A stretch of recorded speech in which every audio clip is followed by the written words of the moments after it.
Hello and welcome to the GPVWC Supercup here at Spa-Francorchamps. Today, I'll be your lead commentator, Kacper Kołodziejczyk, and joining me is going to be Ben Willis. Hello Kacper, hello at home, and welcome to yet another great bit of evening's racing. Back here with the Supercup and back at Spa-Francorchamps, which is an amazing track full of history and should provide some really good racing. Just think that it is absolutely a magnificent looking track and can provide some amazing racing, can it? Oh, exactly. I mean, it's so much overtaking and some really good places to pass. Obviously, turn one with a hairpin. We've got a DRS zone on the back of the Kemmel Straight, so great little overtaking opportunity there. And shaping up to be a good qualifying session at the moment. Alex Siebel out in front on a 155.4. He's been in brilliant form for the majority of the season, and he's keeping it going there. Yes, he's doing absolutely amazing, and he is our championship leader. He can technically lose it within today's races, but it's very unlikely, because first of all, he would have to basically not finish all the races, wouldn't he? Yeah, he's been doing really well at the top there of the standings, and he's just been race in, race out. He's had that consistency, scored some great results, and he's on his way to another pole, which will really help him, and so it's what you need in the title hunt.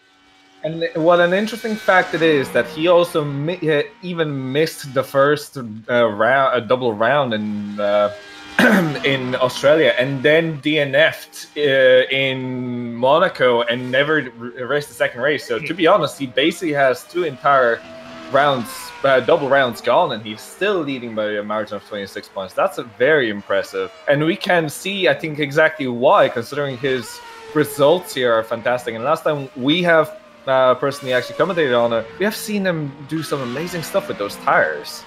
Exactly, he's been really good at going for the one-stop strategy and making the soft tyres last as long as he needs to, and keeping them in a good range with great lap times as well. And again, he's out there qualifying on the soft tyres. Pretty much everybody is, apart from Edward Batala and Matt Strand, who are 22nd and 23rd, so last of our qualifiers, which is pretty explanatory with the hard tyres on there. But yeah, Siebel out in front with 2/10 of a gap back to Dennis George in second. Dino Paolini's just jumped into second, actually. He's now only a 10th behind Siebel, so he's getting closer. With 40 seconds to go, he's got one more shot at it. So we'll see all those as he comes out the final corner. Yes, and just look how close Fournier and Hoekstra are, for example. It is, to be honest, it is so very close. And then between the 8th place and 12th, it's less than a 10th. Yes, yeah. So close. I think this race could be an absolute stunner with how close we are. And I haven't actually personally been analytically following it too heavily, but last time around we had something very similar, it seems like. Yeah, we had some great action in the last round over at the Nürburgring, the German Grand Prix, and something like the top 6 were really close together within 2 seconds for the majority of the race. It was some brilliant racing there, and looking at the qualifying times, top 12 within a second, and as you say, 8th down to 12th. There's a 10th in it. It's really close, and that's what we really like to see going into race 1. Yes, also Dennis Jordan is actually on a fastest first sector of anyone so far, so perhaps he's a worthwhile person to look at, although I'm seeing him make mistakes, so now you've cursed him. No! The commentator's curse on the final lap. Yeah, coming through second Stavolo there, and let's say he was oh wow! Actually, the fastest lap so far of anybody. 2 purple sectors, and if he can keep this going, even with those small mistakes, he could actually take pole. Although now the middle sector has been taken away from him by Alex Siebel by a 10th, so this is a very touch and go for both of these drivers. It's all in the last sector. Dino Paolini's improved as well on this lap. He's gone personal best sector 2 and personal best sector 3, not enough to catch. Well, he's got past Siebel and gone second as Dennis Jordan jumps up into first with a 155.0. That's the fastest lap we've seen. Another record on the final sector, and it was nearly a 10th quicker than Dino Paolini, but Alex Siebel goes faster. That middle sector decided the entire lap. That's 34,000th of a second, but Jordan was quicker for the first and final sector. It's just that the middle sector he made too many mistakes.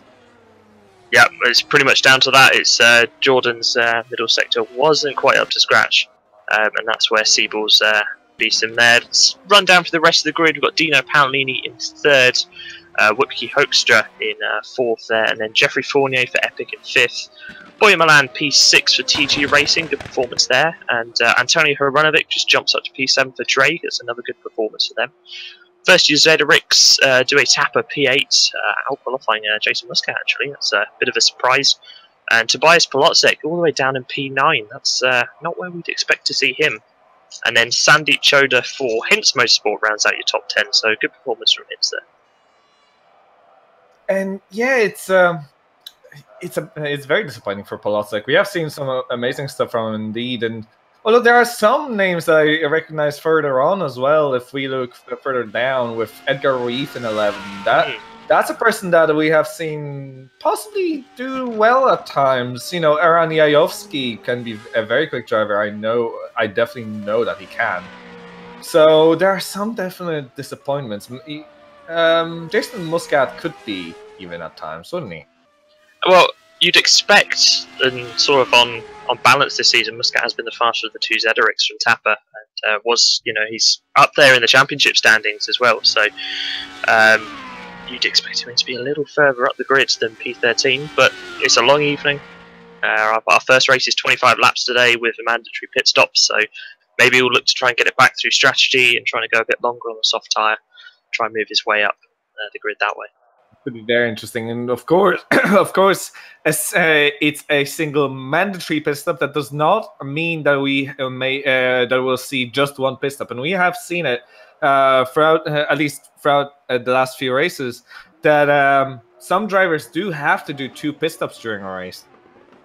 Yeah, a few people tried experimenting, especially if they feel the soft tyre is suitably fast enough. They'll basically do 2 stints on the soft and then say a lap at the end on the hard tyre, thinking that gets them all time. On paper it tends to be a lot closer, and we've seen some people make the one stop work a bit better and taking those hard tyres for less of the race, trying to make the softs last a bit more, but only using one stop.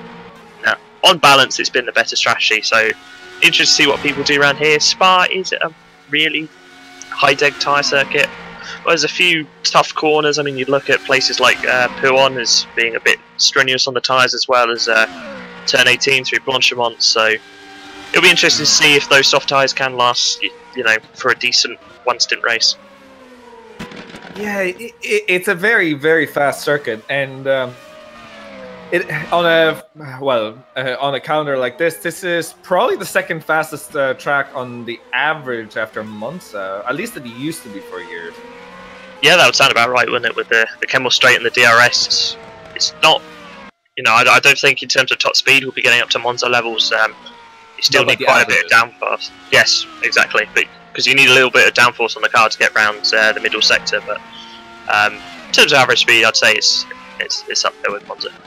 Yes, so the entire middle sector, for anybody that doesn't know, at Spa, which probably most of you will, but it's absolutely a killer for the tires. As you mentioned, also the final sector, Blanchimont, but in the middle sector we have Lecombe, which is a very, very fast corner, even though it doesn't seem like it. We have Bruxelles, the corner with no name as it's named at times. I can't remember. I think corner with no name has a very nice wall on the outside. It's turn 11. Yes. Then we have Pouon. That's probably one of the quickest corners after Eau Rouge on this circuit. Yep. And after Blanchimont. And we have Campus, which is a massively fast chicane, which burns both of your tires. Stavelot, and then Paul Frere. All of those corners, the entire middle sector is basically just a tire killer. Exactly, and there's no let up as well, is there? It's corner after corner, which means the tyres are working really hard. But then you look at Sector 1, and there's not actually much for the tyres to do. Okay, there's the bit through Eau Rouge up the hill, and braking into La Source, the hairpin. But apart from that, it's the good place to cool off those tyres. So I'd say, over the whole track length, it's balanced off, but that Sector 2 will really start to warm those tyres up. Yes, and when you do warm tires up in our Factor 2, they do tend to go off very quickly. You have to be really careful. Although thankfully they do cool down fairly quickly if you know what you're doing. So yeah, it's not the worst of an issue, but if you push a little too hard, you may end up with the tires that may last even 2 or 3 laps less than anybody else. Exactly. Yeah, it's we do need that little bit of tire management knowledge. And again, that's what we've seen from the likes of Siebel, who is able to make those soft tyres last to the point where he can sufficiently pull off a one-stop strategy and not lose out to people running, 2 stops with plenty of soft tyre laps. So, there's people out there who've got that nailed down to a T, and that's really helping them, and it will help them here. Yes, so here is another thing as well. The entire circuit looks like as if the curbs are so flat. But they really aren't, are they? They can be very, very vicious if you drive over a seemingly flat curb, and suddenly the car just can come from underneath you. Exactly. I was just watching Jason Muscat go through Blanchemont. The inside curb there is really steep. You don't want to touch that through such a high downforce, high commitment, 170-mile-an-hour corner. You get that car unsettled, and it's a trip into the wall on the outside. So definitely got to watch those curbs. But it's equally, you've got to be so committed to get the lap time here, especially through the likes of Eau Rouge, where you've really got to run the curve to get the fastest line up the hill. So all about balance and commitment. So before we go as well, here is one last question to you, and this is going to be big because we have seen some kind of promises of that maybe happening. Do you think we're going to have rain during this race, and what effect will it have? Well, we've seen it sort of sprinkle on and off through practice, and so I'm not sure if that's down to a little bit of a bug in the weather system, or if that is the weather over at Spa. We may see a little sprinkle. I feel just a little bit may strike. Whether it'll be enough to bring out wet tyres, I don't know.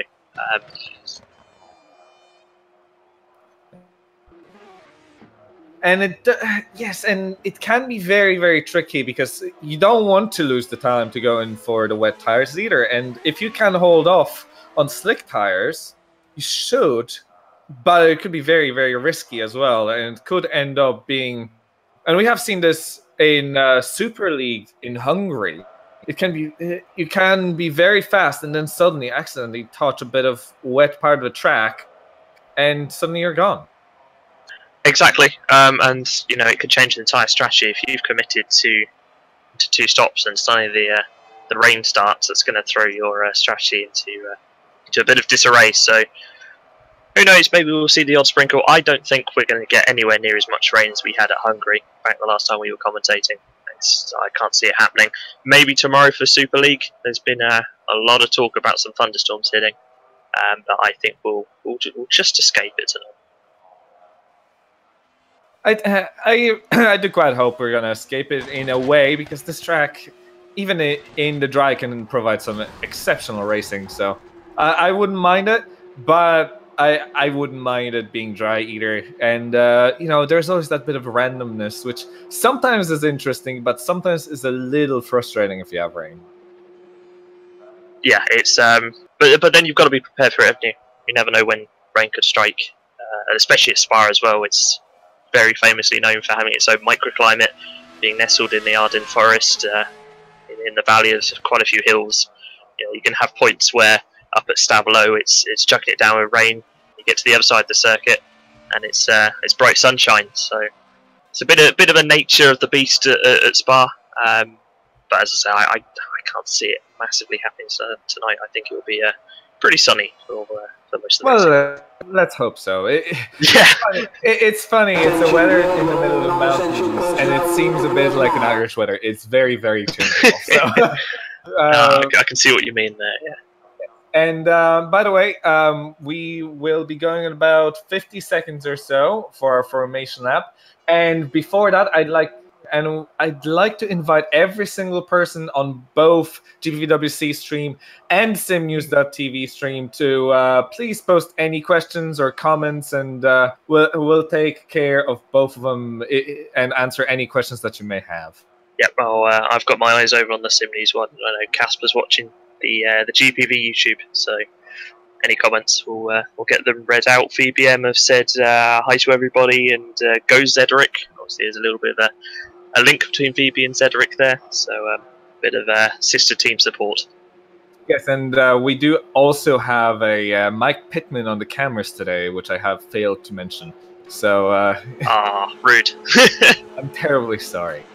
Here we However, go. we are on our formation lap, and taking off from pole position is Alex Siebel, our championship leader. Behind him, so close in qualifying, it will be disappointed with his middle sector, Dennis Jordan. Then followed by Dino Paolini and his teammate Wopke Hoekstra. What a start from Zurich.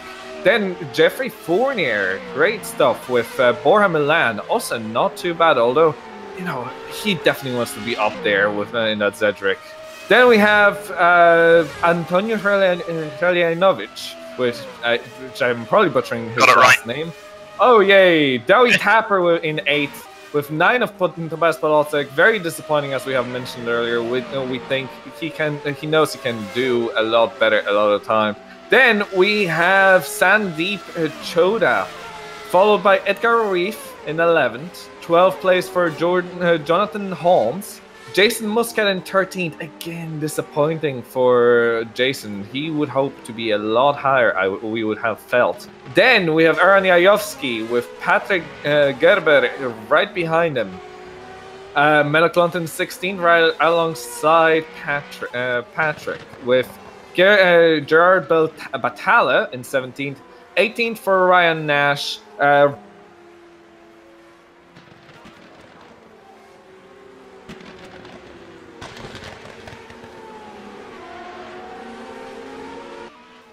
I think we just lost Kacper there for a sec, but continuing with the grid, 19th for Rob Mason for Epic, then it's Mark Fuller P20 for ST Racing, 21st is Jack Mayer for Hitsmo Sport, 22nd for Eduard Batalla, Racing Team Stroton there, Matt Strand P23 in the second of the Satellite Cars, Tom van der Voort in the second of the Drag Machines in P24, and finally we've got Josh Downward in P25. He's in the pit lane at the moment, and he is in the second of the Cosmo Cars.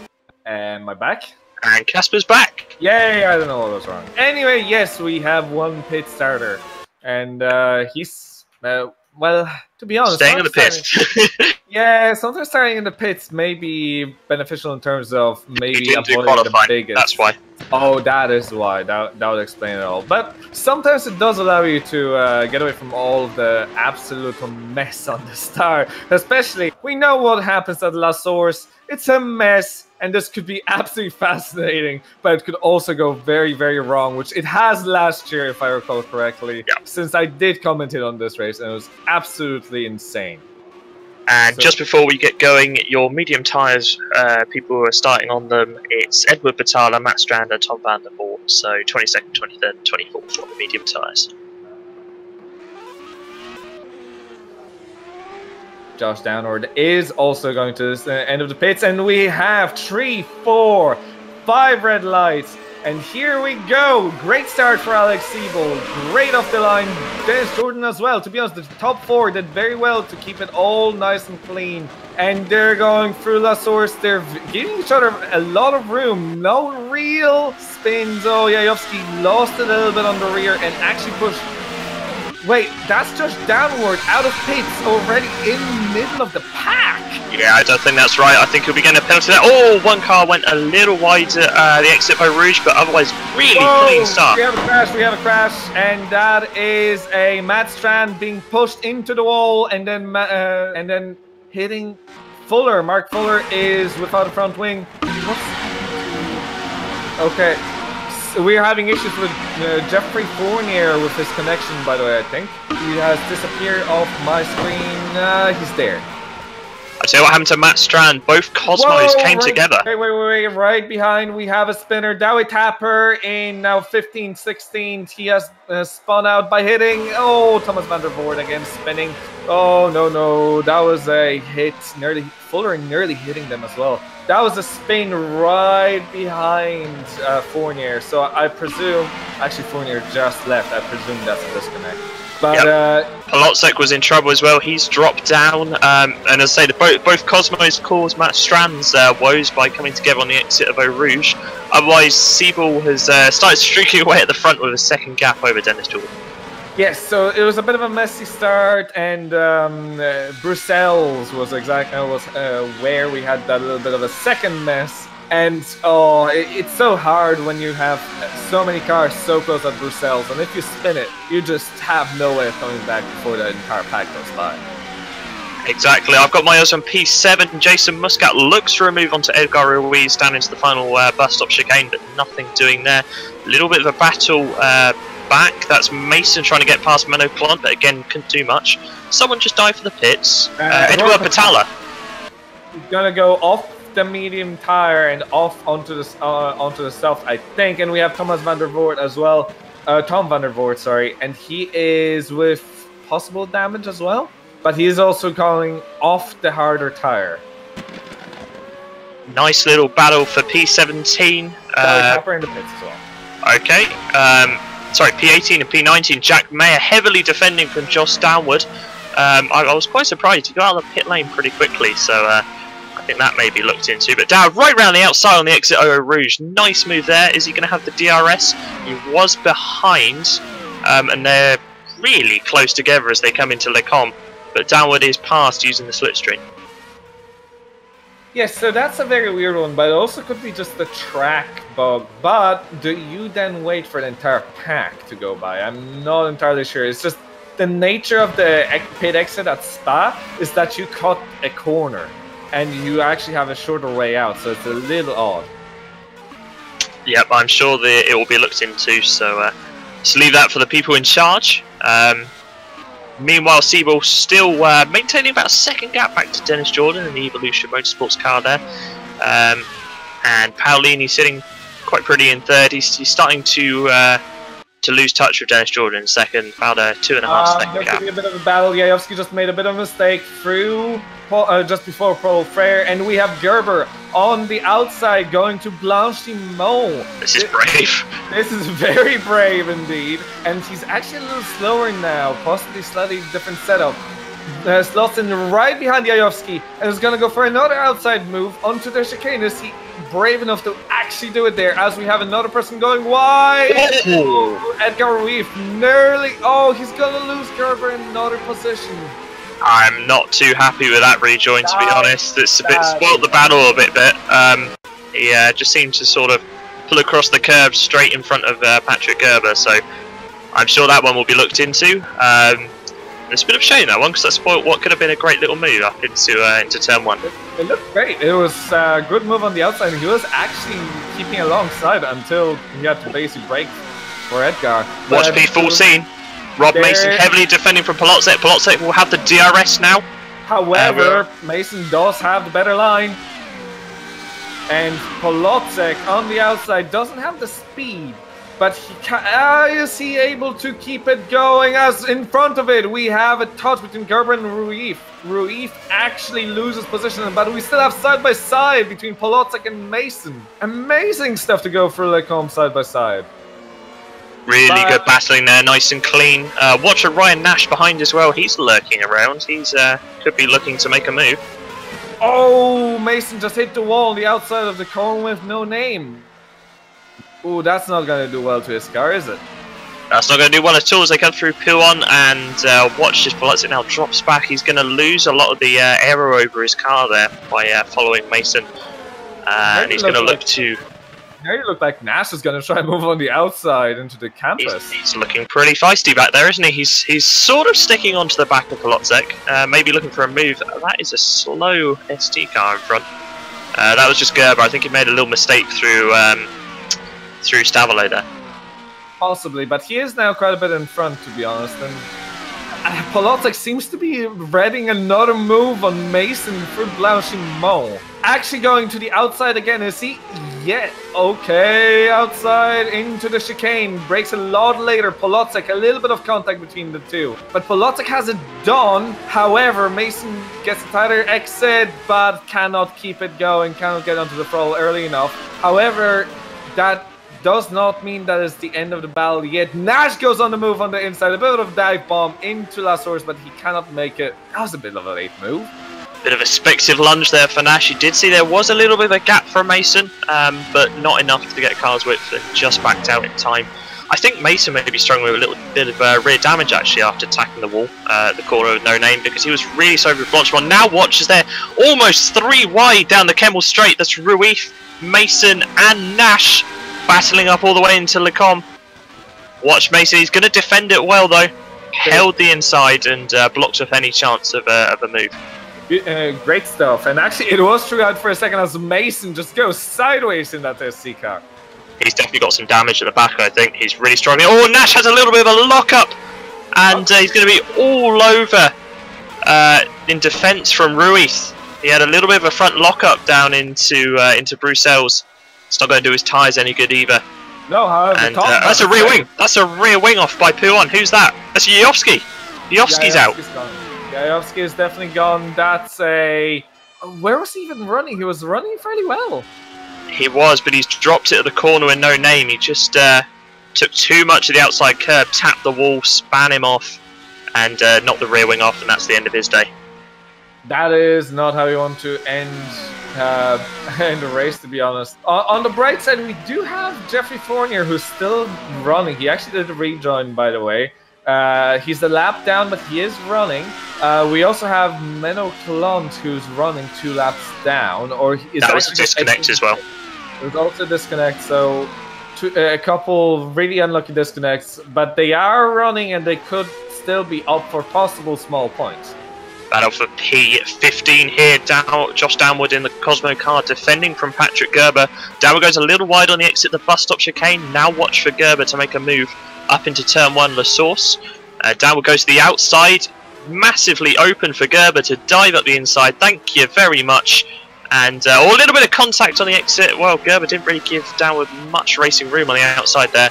And now they're side by side into Eau Rouge. Close your eyes, Kacper. This could be close.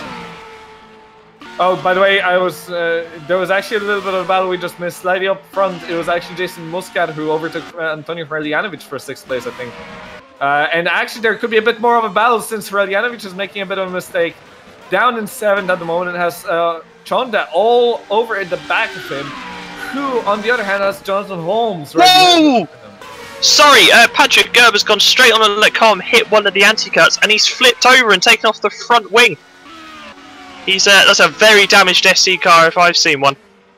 And he's stranded in the middle of the road. They were him and Downward having a pretty feisty battle down the Kemmel Straight with a bit of questionable blocking, and then Gerber went straight on at Lecombe and hit one of those anti-cuts at full speed, and that's not helped at all. So he's going to limp back to the pits, hopefully get that machine fixed. But hopefully, but that is heavy damage. He's barely driving at all right now at any speed. So I wouldn't be surprised if that was a retirement later on, and he is never going to catch up to any of them up in the front of the pack. But we have a bit of a battle there with actually Chonda making an attempted move on the outside on Hreljanovic, but not quite able to make it before the chicane. So this could be actually a massive battle for what is a 7th place at the moment. I was about to say, watch for Jonathan Holm down there in P9. Last year he put some pretty good performances in former challenge.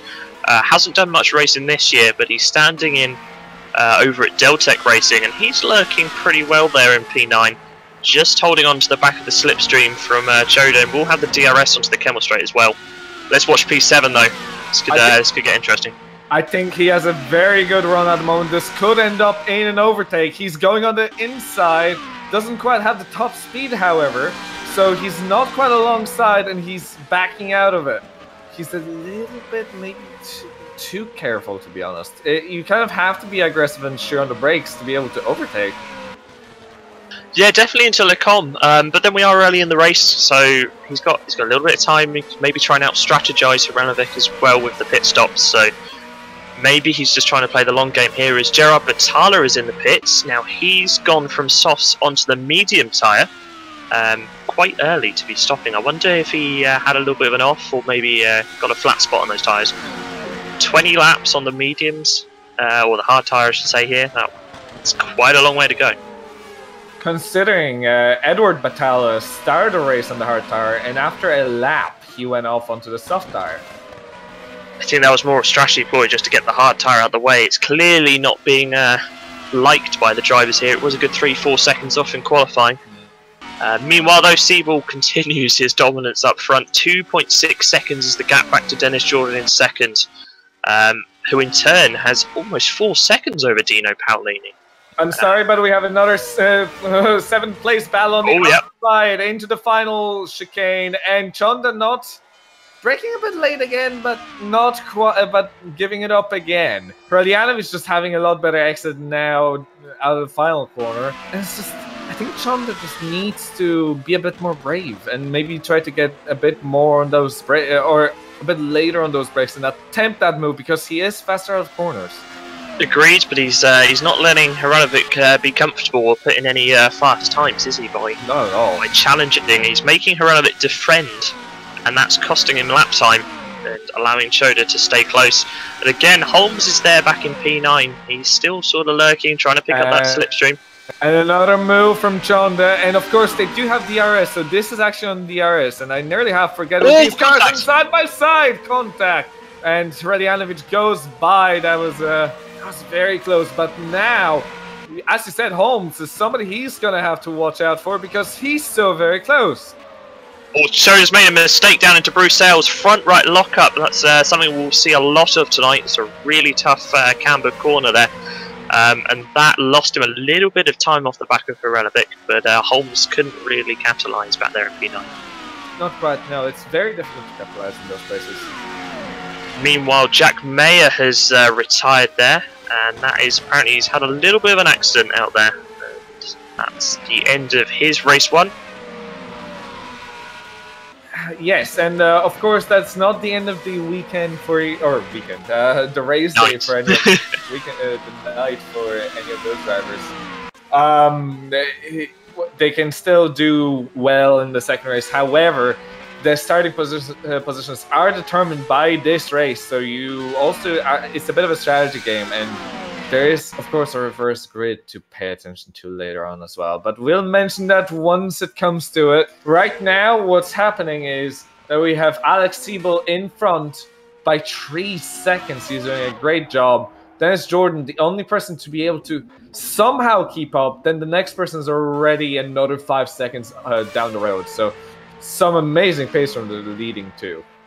I tell you what, shout out to Cosmo down in P13 and 14, who have both cars in the points at the moment. Okay, Dan was just made a little bit of a mistake. It's the bus stop chicane, as I mentioned it. But, you know, Ryan Nash's pace isn't too bad. He's hanging on to the tail of P11 and P12, really for Mason. So there's a chance here for some more points, which Cosmo really do need, being towards the bottom of the team standings. By the way, we have a battle for 7th place again, and finally Chonda is by on the straight, going into Lacombe.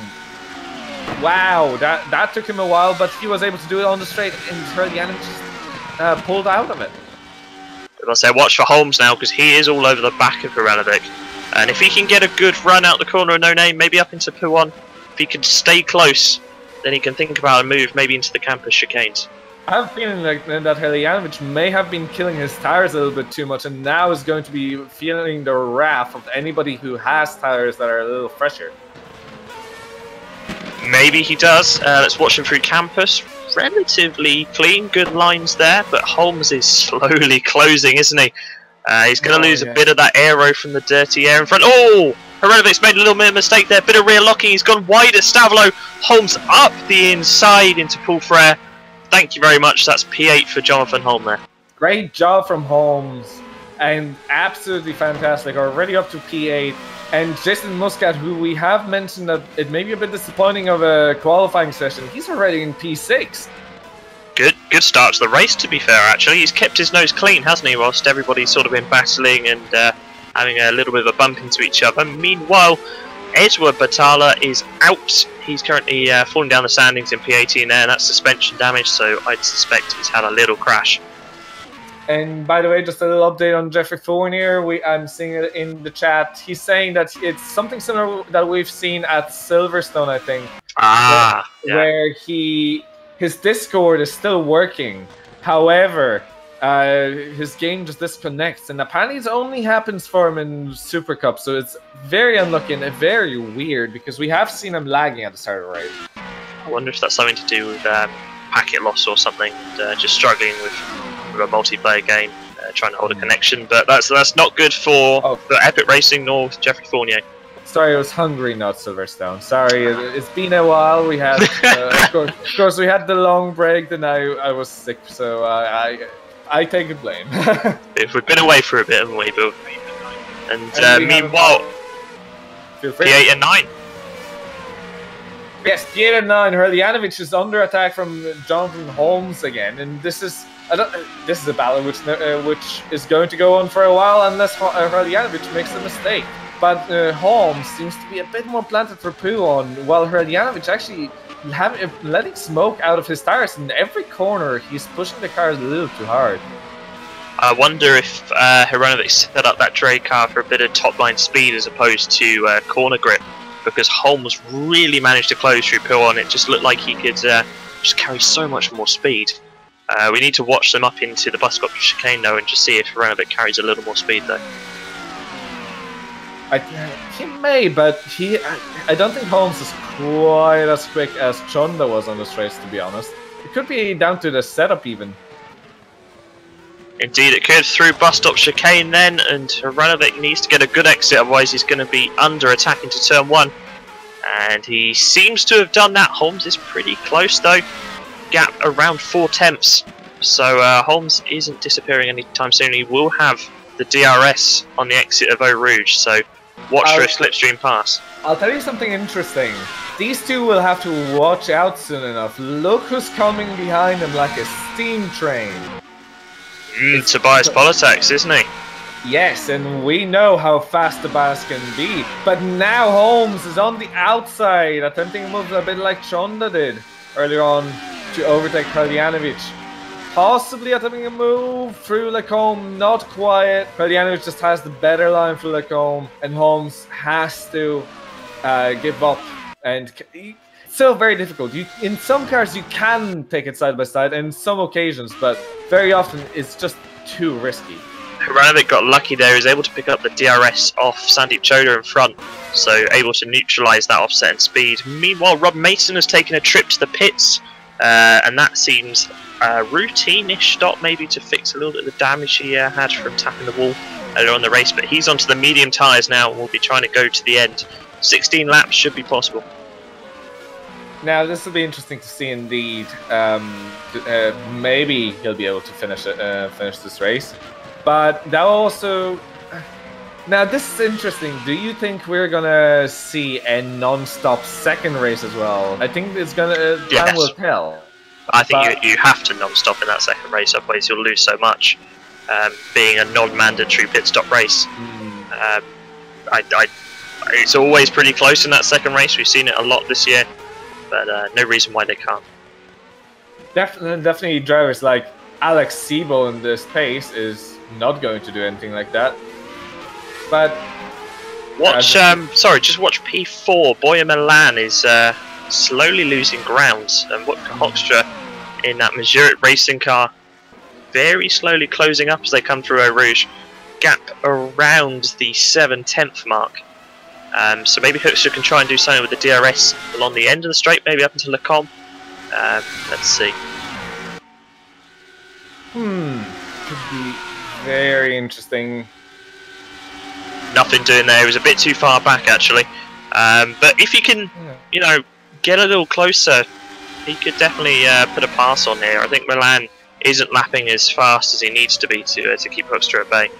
Right, so Jeffrey Fournier is saying it's clearly a non-stop for a race too. Good to know. It's just a matter of, again, it's a high-deck track, and if you're gonna have some drivers pitting in already at lap 9 for for a new set of tires, I was just not sure if it's not maybe worth it. But on the other hand, yes, Hurlyanovich is seemingly defending really well, and he has this entire race. Really, it's just his own mistakes which are letting him down. Hurlyanovich got back past Choda. We missed that. Yeah. Yes, he did. Yeah, so I wonder if Choda's made a mistake somewhere, and that's allowed Hurlyanovich back past, and he managed to gap him a little bit. Not by much, about 0.8 of a second is the gap. Jonathan Holmes still holding on to the back of Choda there, and Tobias Polocek back there in P10. Sort of the group from 7th to 10th covered by about 2 seconds there, so definitely one to keep an eye on. It could be very, very close, and it could go on like this until the end of the race. Although it could also be a, it could also all play out in the pits. And who's going to pit first? Who's going to blink first, really? I think they're going to try and stay out as long as they can, but possibly one of them will try an undercut. I think the differential between the soft and the hard tyre is so much, you've got to take the soft as long as possible. I think you just lose too much on the hard tyre. So it's almost a bit of a... how far can you go on the soft tyre before it really starts to darn you? Yes, and I think once we see some of the better drivers do maybe see the times drop off, then we're going to see some of the slower drivers move on. Yep. As we have a battle for 4th place between Hoekstra and Milan, but also at the moment for 7th place, actually Hradianovic just lost a place to Chonda on the straight. So we have battles all over the place. Would you mind keeping an eye on Hradianovic, and I'll just keep an eye on the 4th? So I certainly will do. I will do. As Choda got past, and it looked like again just a simple DRS pass up into Lecom. Having a little bit more straight line speed. Obviously, Hradianovic being at the front of that train didn't have the DRS, and he slipped down because of it. So it's always a bit of a tricky situation with DRS. On this track, it does make a lot of a difference. Oh, sorry, Jonathan Holmes had a massive issue through Pawn. He's gone into a half spin, and Polocek had to dive all the way through the runoff, almost into the tyre wall to avoid. Whoa, Holmes also. Okay, so we have 2 drivers, Holmes and Polocek, both being quiet in a bad situation because of it. However, that does take pressure off Antonio Hradianovic and Sandeep Choda. You know how we were talking about curbs, Kacper, at the start of this race? Well, yes. Holmes just got over the outside of Puon a little bit too much, made that rear tyre really unstable, and lost the rear because of it. Went into a half spin. Polocek had to slam on the brakes and dive to the right to avoid. Meanwhile, Dennis Jordan in the pits. Yes, Dennis Jordan. So that's 2nd place man, and he's going for a 2-pit strategy. He's back on softs here at 12 laps, so he will stop on the final lap then to get that mandatory run on the hard tyre. He had to do something different though to counter Siebel, because I think it's pretty clear Siebel will go for a 1-stop, so he naturally had to do something different. This race is going to come back to him towards the latter part of it, so let's definitely see what Jordan can do, and he's got to make sure he doesn't get held up in traffic either. He's stuck behind Jason Muscat. Remember, he's got those fresh tyres now. Makes a dive up into Lecom. Nothing doing there though. Muscat shut the door on him. Now, I'm not entirely sure. Do we have tyre warmers in the series, or do we start on cold tyres? Well, by the way Jordan is driving, I don't think they're cold tyres, because he had loads of confidence to try and put a move up the inside. Just unfortunately, there wasn't enough space. But he's looking so much faster than Muscat. It's every lap he's now stuck behind Muscat is going to really cost him towards the end of this race. Apparently, Jeffrey Fournier is saying that he thinks that we're going to see Alex going to pit this lap, and he's going to also go for a for a 2-stint strategy. Or 2-pit strategy, sorry. Oh, I mean, that is a wise move to cover off Dennis Jordan there. My question is, will anybody try and do a 1-stop? He's going into pits, and I think only if you're further back. But I think at this point, as we see, the tires are just not good enough to keep the pace for long enough, really. And I think they're just gonna use the soft tires for as long as they can, and then just switch tires to mediums for the very last couple laps. Right, so Dino Paolini then inherits the lead. Was in a net 3rd place in that Majoric racing car. He's now 1st because he hasn't stopped. Maybe he will try and do a 1-stop, see if he can get an advantage out of it that way and maybe win the race. It's going to take someone to gamble now. It is going to take a gamble, and but I don't. Do you think it's worth it? Because we are halfway through the race, so we only have less than half the race to go. So do you think somebody's going to take that gamble and go onto a harder tire after doing maybe one or two more laps and then just finish the race like that? Or do you think the pace differential is just too big? Well, I think if you want to win the race, you've got to. You'd be pretty stupid not to follow the same strategy. Well, pretty stupid to follow what Siebel has done if you want to win. So, got to do something different. As Dennis Jordan's finally got past Jason Muscat, that whole lap stuck behind Muscat actually cost Jordan about 4 or 5 seconds. The gap now between Siebel and Jordan towards the sort of 8-second mark. They've got Wutke Hoekstra in between them, who's yet to stop. So, not good for Jordan there. A great move from Alex Siebel to cover off that change of strategy. All down to who can do it, if anybody can do a one-stop. I think it was a bit too early from possibly both of them actually, because so many drivers are still not into pits. So you're basically going to be stuck in traffic because the gaps were not big enough. So I think it's just a bit of a tactical mistake from Siebel and Jordan. I think they should have waited for another 1 or 2 laps, to be honest. Well, Siebel's now stuck behind Boyer Milan, coming up into the bus-stop chain. Surely he's not going to go around the outside. Is there enough space? There is. You know what? Those new soft tyres, he's made it stick on the exit of the bus-stop chicane, and that puts Siebel now up into P2. Obviously, Paolini yet to stop. So, Paolini, I think, may be trying to one-stop this. Apparently, here's something quite interesting. Apparently, Jeffrey Fournier is saying that Siebel and Jordan are actually quite good friends, and they're actually practicing together, so it's no wonder why their strategies are so similar. Well, fellow Germans, maybe a bit of compatriotism. I think that's the word I'm going for there. But it would make sense. They're following the same strategy at the moment. Boyer Milan, watch him though. He's coming back for P2. Going to try and go around the outside into Lecom. Side by side, not enough grip on that outside though, and Siebel holds on to second place.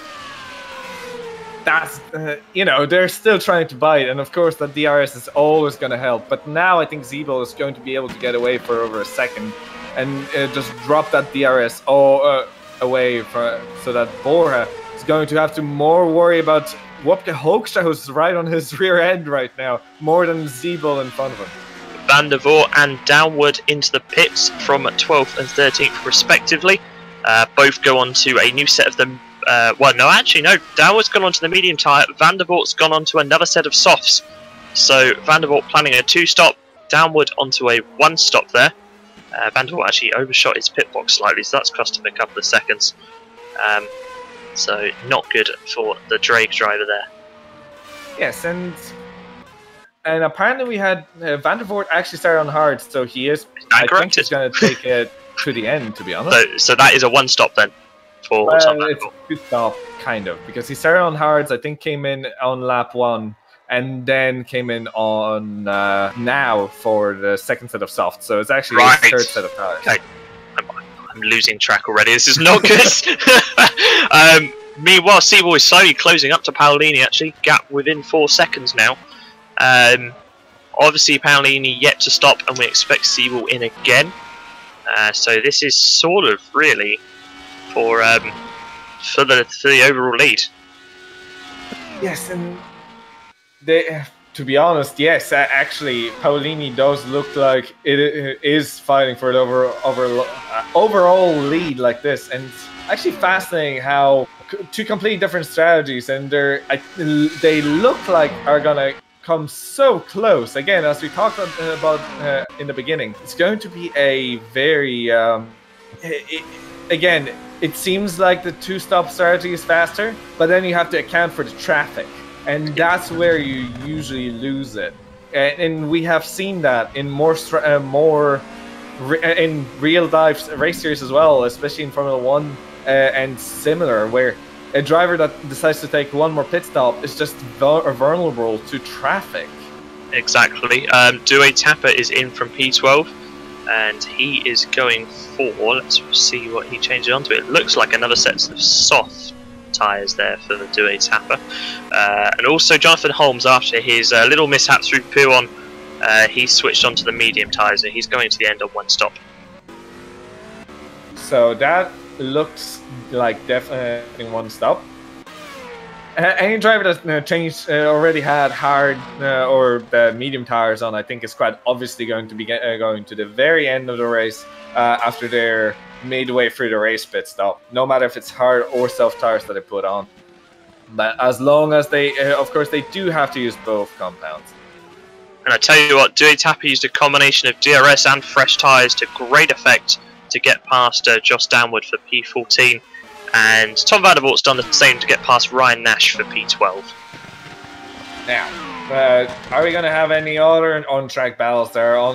Well, we can have Hradianovic. It's still that big battle for 7th place between Chonda and Hradianovic. And I don't think that's going to go away until the end of the race, to be honest. I was about to say, both are yet to stop. So they're sort of playing the cat and mouse game. You know, who's going to blink first? And maybe, so if Hradianovic pits first. Tapper's been off. What has happened there? Oh no, he's lost it into Bruxelles on those new tyres. He's got onto the curb a bit too much. That's looped the car around, and unfortunately he's tagged Downward as well. They both ended up in the wall. Downward's carried on, but that is a race ender for Dewey Tapper. And we have Edgar Reef in the pits on the out on the soft tires now. I presume that's the last of the stops for Edgar, but I'm not sure. Did he actually? No, he started on soft tires. That's an odd decision. So he's gone softs again. It's quite late in the day to do that. He's got 9 laps left to run, so he will have to come in again by our reckoning. It's a bit of an odd decision at this point in the race because you're not actually that far off the finish, and you'd think that at this point you wouldn't want to do another pit stop, or you would have come in earlier. Agreed, unless he feels the medium tyres are that bad and he can't get them to work, and he'd lose way more time by doing one stop. It's bold cool, but you know.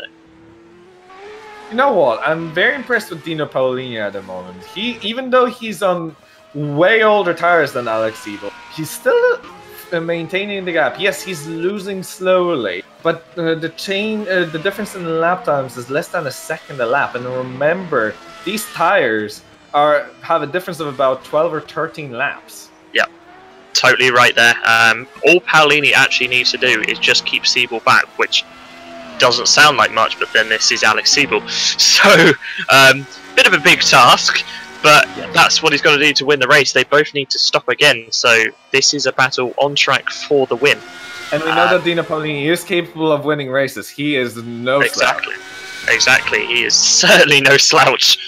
He's shown time and time again his brilliant speed, and he is P2 in the championship. So this is also for those vital championship points to try and claw something back at Alex Siebel.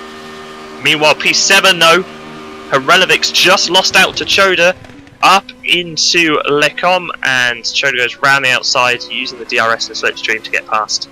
And that's P7 for the Hinspo Sport driver. They seem to really be enjoying that DRS overtaking in spots, aren't they? So it seems like they definitely know how to use it to the greatest effect. But I have no idea which one of them is going to come out on top. I think if I were Hradianovic now, I'd be pitting for a set of medium tyres and try and undercut, knowing that Choda still has to switch onto them. Yes, and both of them have to. But then again, are they now fast enough to be quicker than a 17-lap-old soft tire is the question. Because they should. Well, I would think that they should, but we've seen that they're very, very slow. I think he's got to, because he's not exactly hanging onto the back of Choda at the moment, is he? He's slowly losing out. Downwards back into the pits. I'm assuming that's for damage after the collision with Tapper on the exit of Bruxelles there. Not good. He may be able to hold on to P15 and get a double score for Cosmo. They desperately need it. But he's definitely going to be trying, and at the moment he is definitely succeeding. And I think he has quite a bit of a gap to Gerard Batalla, who's in 16th place. And he's actually just a lap behind, Alex Siebel, who's 1.7 seconds behind Dino Paolini. Oh, this is going to get exciting. Indeed it will. Jason Muscat is onto pit road. He has ditched his 18-lap-old soft tyres, and takes a fresh set of the mediums. Drops from 6th to 8th, but he is able to do a 1-stop, and Shoda and R11 yet to stop, so he should be back up into P6. So, Kacper is not very happy with how it went, and he's, I'll put it mildly, he's not very happy in the comments section. I'm not sure if it's with himself, but he has another race to redeem himself, so does. It's not all over yet, do I? Meanwhile, I tell you what, let's keep an eye on Boya Milan in P3 there, because he's also yet to stop.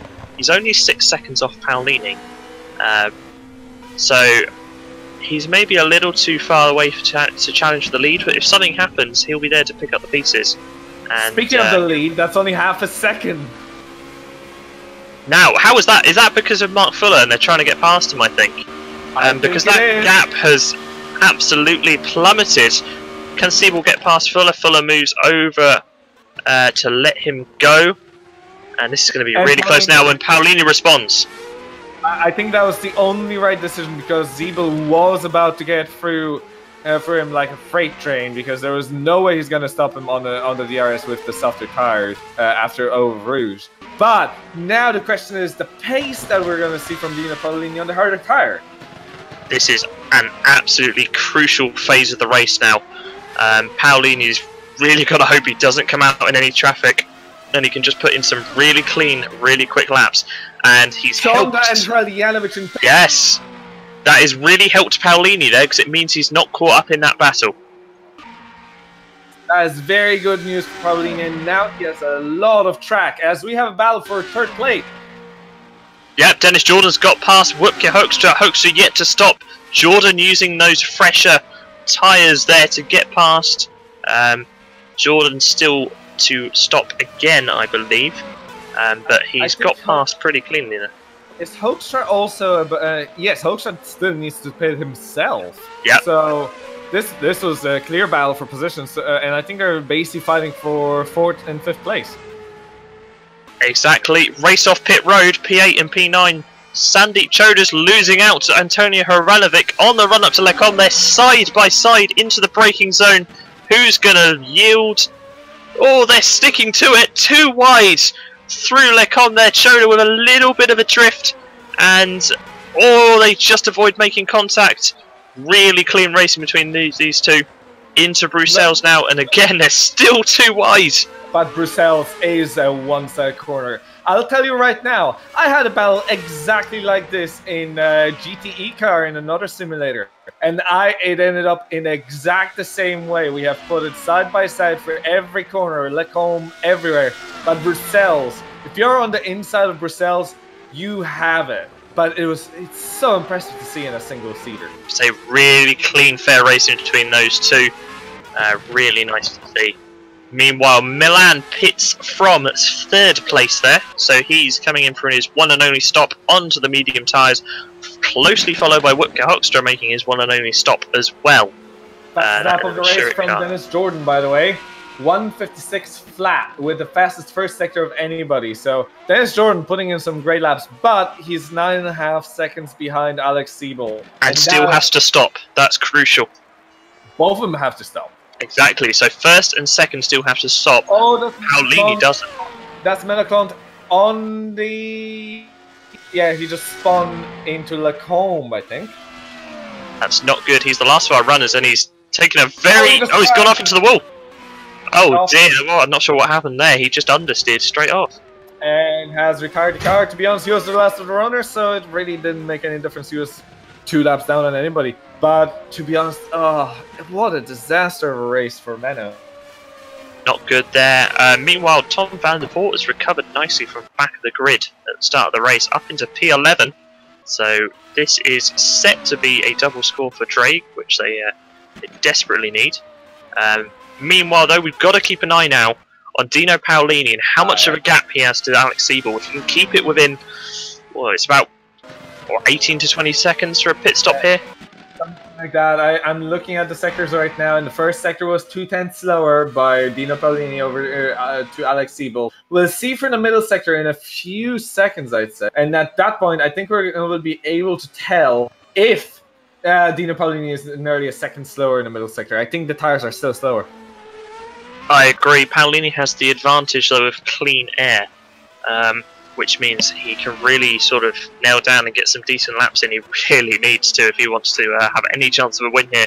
However, gap now 21 seconds. I think Zebo also has a clean air, so I honestly don't see it going any other way than Alex Zebo taking it this time.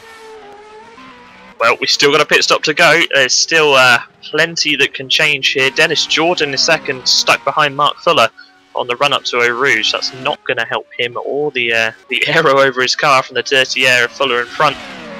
He's going to have a little bit of a run on him and try and get past him before the comp. 1.5 seconds was the difference last lap between Alex Zebo and Dino Paolini. We're going to have to see this lap, but Dino has to put the cat out of the bag. Otherwise, this is going to be over. Yep, I agree. Zebo not having any trouble at all on those soft tyres, and why would he? Because it's his second set. It's fairly fresh, so all Zebo needs to do now is sort of keep it on the track and keep lapping at the pace he is, and then make that stop, and he should be all right. Yes, Dino, again, not going any quicker, even a couple laps, and I just think that the medium tires are just too slow. They're just not a competitive tire. Agreed. Right, we need to see then where Dennis Jordan filters into this, because he's 10 seconds down the road from Zebo, which means Paolini should get past it. Oh, what's happened to Edgar Ruiz? He's retired with suspension damage. Has he hit a wall? Let's have a look. Oh, yeah. Yes, he has. What has happened? Ah, curbs again. Exit of Paul Frere. He's got onto the AstroTurf and the curb on the outside. Car's bottomed out and spun into the tyre wall at really high speed. And a lot of damage. I said to everybody at the beginning, this track is deceptive when it comes to curves. The curves are so flat, but they are profiled in such a way that cars bottom out everywhere. And because the track is pretty flat in many ways, the cars are fairly low down, which is only going to exaggerate curves like these. Trouble for Sandeep Choda. He had a big off at Puon. Again, curbs. Rear end of the car bottomed out, stalled the diffuser, spun into the runoff, and that's let Hronovic get past into P8 and give him about 3 seconds clear air. That's some very damaged tyres for Sandeep Choda. I don't think it's going to be well. It is going to be uncomfortable, but it's only a few more laps to go in this race. As Alex Zebo goes for the fastest lap of the race last time around, he's on fire. Those tyres are well worn, nice up to temperature as well. So he's putting in some great laps there. Remember, the track will be a bit more rubbed in as well, which is sort of playing to his strengths in that he's having a bit more grip and not leaning on the tyre so much. So. And of course, the cars are getting lighter and lighter and lighter. The fuel levels are going down, and of course, there is no refueling in this series.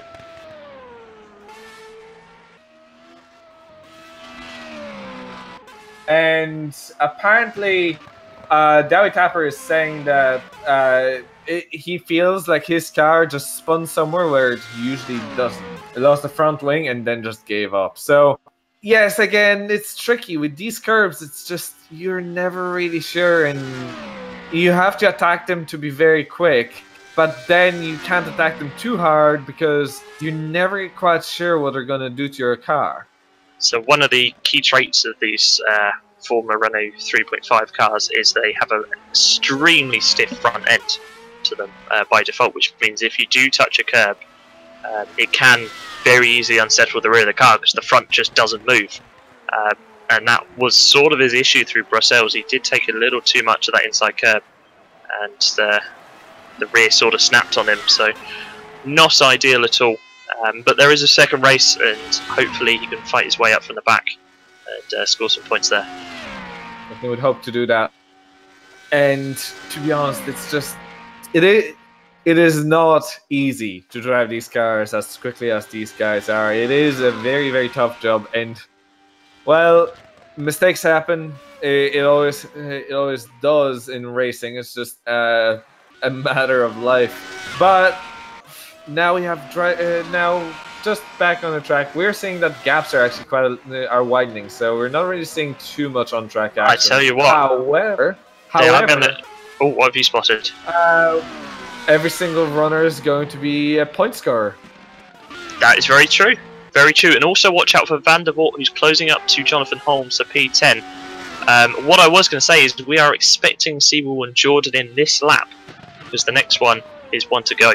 So Siebel will be in for his second pit stop, and same with Dennis Jordan. We need to see where Jordan ends up. I think even Boya Milan could just about sneak past Jordan and get himself onto the podium. It's going to be extremely close on the exit. So that's one we've got to watch as they come around next time. Yes, but I think honestly Alex Siebel and Dennis Jordan played it perfectly to their strengths in terms of going onto the softer tyre.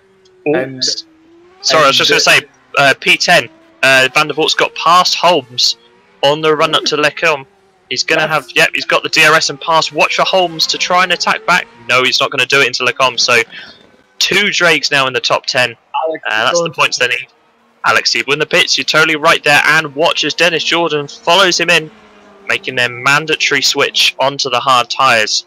So, crucial time now, we've got to see where Paolini, Milan, and maybe even Hoekstra filter out in this one. And I'll tell you right now, the one thing that you haven't mentioned with Van der Voort battle with Holmes is Van der Voort is on the softer tyre. He's on the hard tyres, and managed to pull his way from the back of the grid, essentially, all the way up to 10th. So it's a very impressive race from Tom.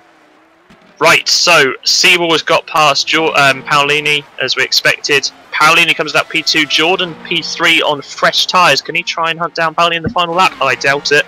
Quite a big gap. And Milan, unfortunately, wasn't quite close enough. Stays P4. Polozek is in for a stop as well. He's down now in P7. Haranovic's going to get past here, and I think so will Choda. And that'll be touch and go on the exit. And yes, it will be very, very touch and go. Polozek just barely holding it together, but I think he's going to be able to hold it. However, Chonda is going to be on the warm tires either way and on settled in pace. And if he can get DRS, which I'm not sure, I don't think he's going to get DRS. I don't think he's going to be able to make it unless he puts some incredible middle sector in and overtakes into the final chicane. Have to be a mega middle sector, at least a second faster, because Polozek's tyres now, as he comes through Lecombe, will really start getting into temperature, and he's going to have the advantage of a fresh set of mediums over a worn and somewhat damaged after a spin set. So yes, of course it is damaged. However, they're still not that old. But yes, they're damaged tyres. I completely forgot that Chonda has actually spun. He did indeed, had his little accident to pull on. But let's look back to the lead then, coming through the final few corners. Alex Siebel, who has pretty much dominated this race with some great strategy. So yes, absolutely fantastic stuff as we see him go through the final chicane. Alex Siebel, our race 1 winner and our championship leader, extending his lead. Fantastic race, pretty much flawless, with Dino Paolini in second place. Great stuff. Great attempt at a different strategy, 1 stop, however not quite fast enough. Dennis Jordan, exactly same strategy as Alex Siebel, not fast enough, or pitted in a bit too early, I think. He got stuck behind another driver, followed by Bora Milan. Wopke Hoekstra comes in 5th, with Jason Muscat in 6th. Great recovery drive after quite a disappointing qualifying. Antonio Hreljanovic in 7th. Tobias Polozek just about... Oh, Chonda spins in the final corner right behind him. So yes, Tobias Polozek in 8th place. Chonda in 9th place. We have Tom van der Voort with a great drive into 10th place. Well, hopefully, yes he is. There we go, Holmes coming into 11th. 12th, Ryan Nash still on the circuit, but it is a guaranteed 12th place at this point. Well, he's saying that he had a bit of a drift then, but... Well, even if he retires now, he's actually in front of Josh Downward, who already finished the race. So he's guaranteed 12th. 13th place for Josh Downward. 14th for Mark Fuller, and last one of the finishers and the last one of the point scorers is Gerard Batalla in 15th. And yeah, exciting race, wasn't it? Brilliant race. We saw a good mix of people trying different strategies up the front to try and get into the lead. Didn't quite work out two-stop this time turned out to be the more preferable choice, and Siebel made great work of it with a great dominant drive at the front. Shout out from me to Cosmo for the double point score, something they really need down in P12, 20 and 13 even. And also good recoveries from Jason Muscat after poor qualifying for P6. And also Jonathan Holmes on his debut this season in Supercup with a P11. So nice finish there. I'll be perfectly honest. I would love to see Alex Siebel in Super League next year, because he seems like a person with a lot of talent. The way it's going, I think... Oh, I wouldn't be surprised to see him in Super League, to be honest. I wouldn't be surprised to see Multiforce make the jump as well if they were willing. They've definitely been in Super Cup long enough to have plenty of experience and reputation to move up, and they've done really well this year so far. Although, in saying that, Menno Klont in the second car, maybe not pulling his weight fully. Not today, anyway. Not in the first today. race. The second race, he's going to have to do a lot better. However, in general, he's. I think Menno, as far as I know, Menno is a great development driver. But for sure, I'm not sure about a full-out just live on the top with the top guys in this series and Super League. I think they would have to look for possibly a second driver and keep Menno as a test driver. Who, to be honest, let's be honest, the test driver in any race team is actually one of the drivers who does some of the most work throughout the season. But exactly. Yes, and we will. And to be honest, I'd say a couple of the teams here will have a test driver who also helps out with the setup a little bit, especially the top guys, because you can't ever have enough laps. Exactly. Really helps with developing that setup, getting the experience and the feel of the car, and usually you can tell who's been doing the most laps when you turn up to a race evening, because they're always towards the front. Putting in that practice really is rewarding, and really makes you have that good pace for the evening. And Alex Siebel is, I think, the one key word about Alex Siebel this season, and we can see it from this race, we can see it from pretty much anywhere we've watched him except for Monaco, is, well, though to be fair, that's consistent as well. He's just so consistent, just everywhere. Getting the points, getting the podiums, getting the wins everywhere, doing a fantastic job, and just not giving anyone else a chance. That was race win number 9 for Alex Siebel this season, the most of anybody on the grid. And as you say, it's that consistency that's keeping him up the front of the Driver Championship. That's what you really need to win the driver's title, is consistency. It's all well and good being fast at one track and then suddenly 2 seconds off the pace at the others. We've seen that from some people. For example, Antonio Hranovic, who got a win over at round 4 at Valencia, and then sort of since has been a little bit off the boil towards the back of the top 10. You really need that consistency to be up the front of the Drivers' Championship and to win it.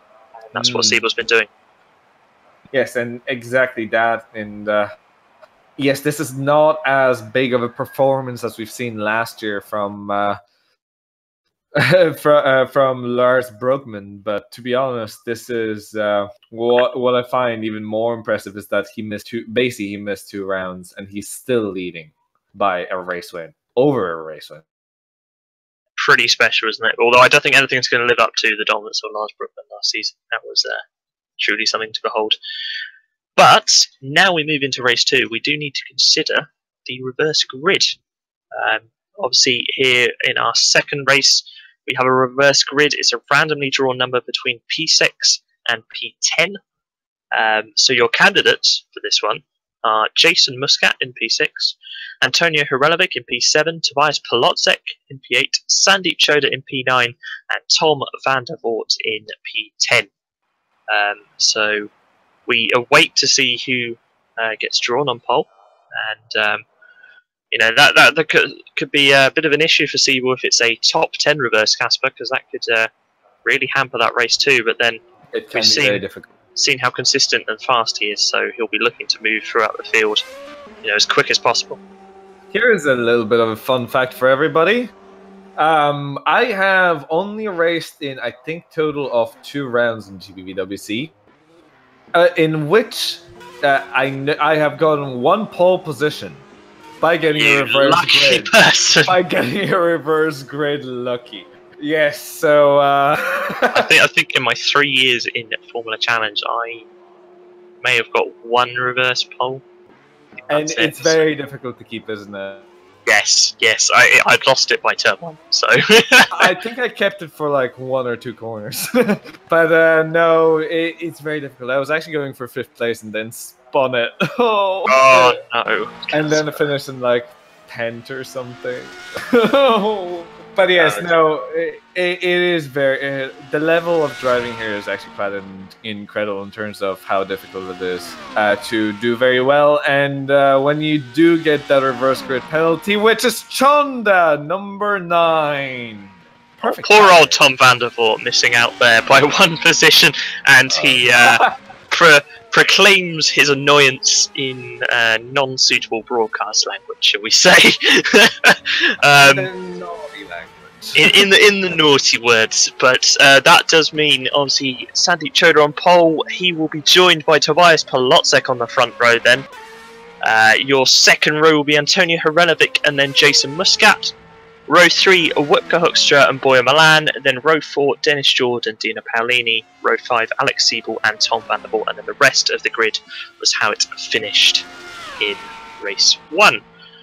If you've been watching along and you're enjoying it so far, then feel free to leave a like and a subscribe over on the GPVWC channel. And also over here on simnews.tv, we do have a Supercup show rounding up everything from tonight that we've probably missed, Kacper, because you know what we're like.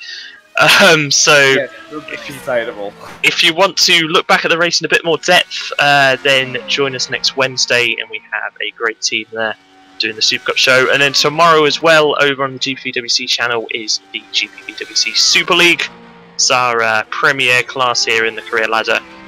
And again, over on Sim News channel, we do have the Super League show every week Thursday, again going into extreme depth, and you get to hear me and Kacper usually talk way too much about tyres and all the intricacies of them in Super League. So give that a watch as well if you feel like it. And we then are just counting out the last few minutes of warm-up whilst everybody...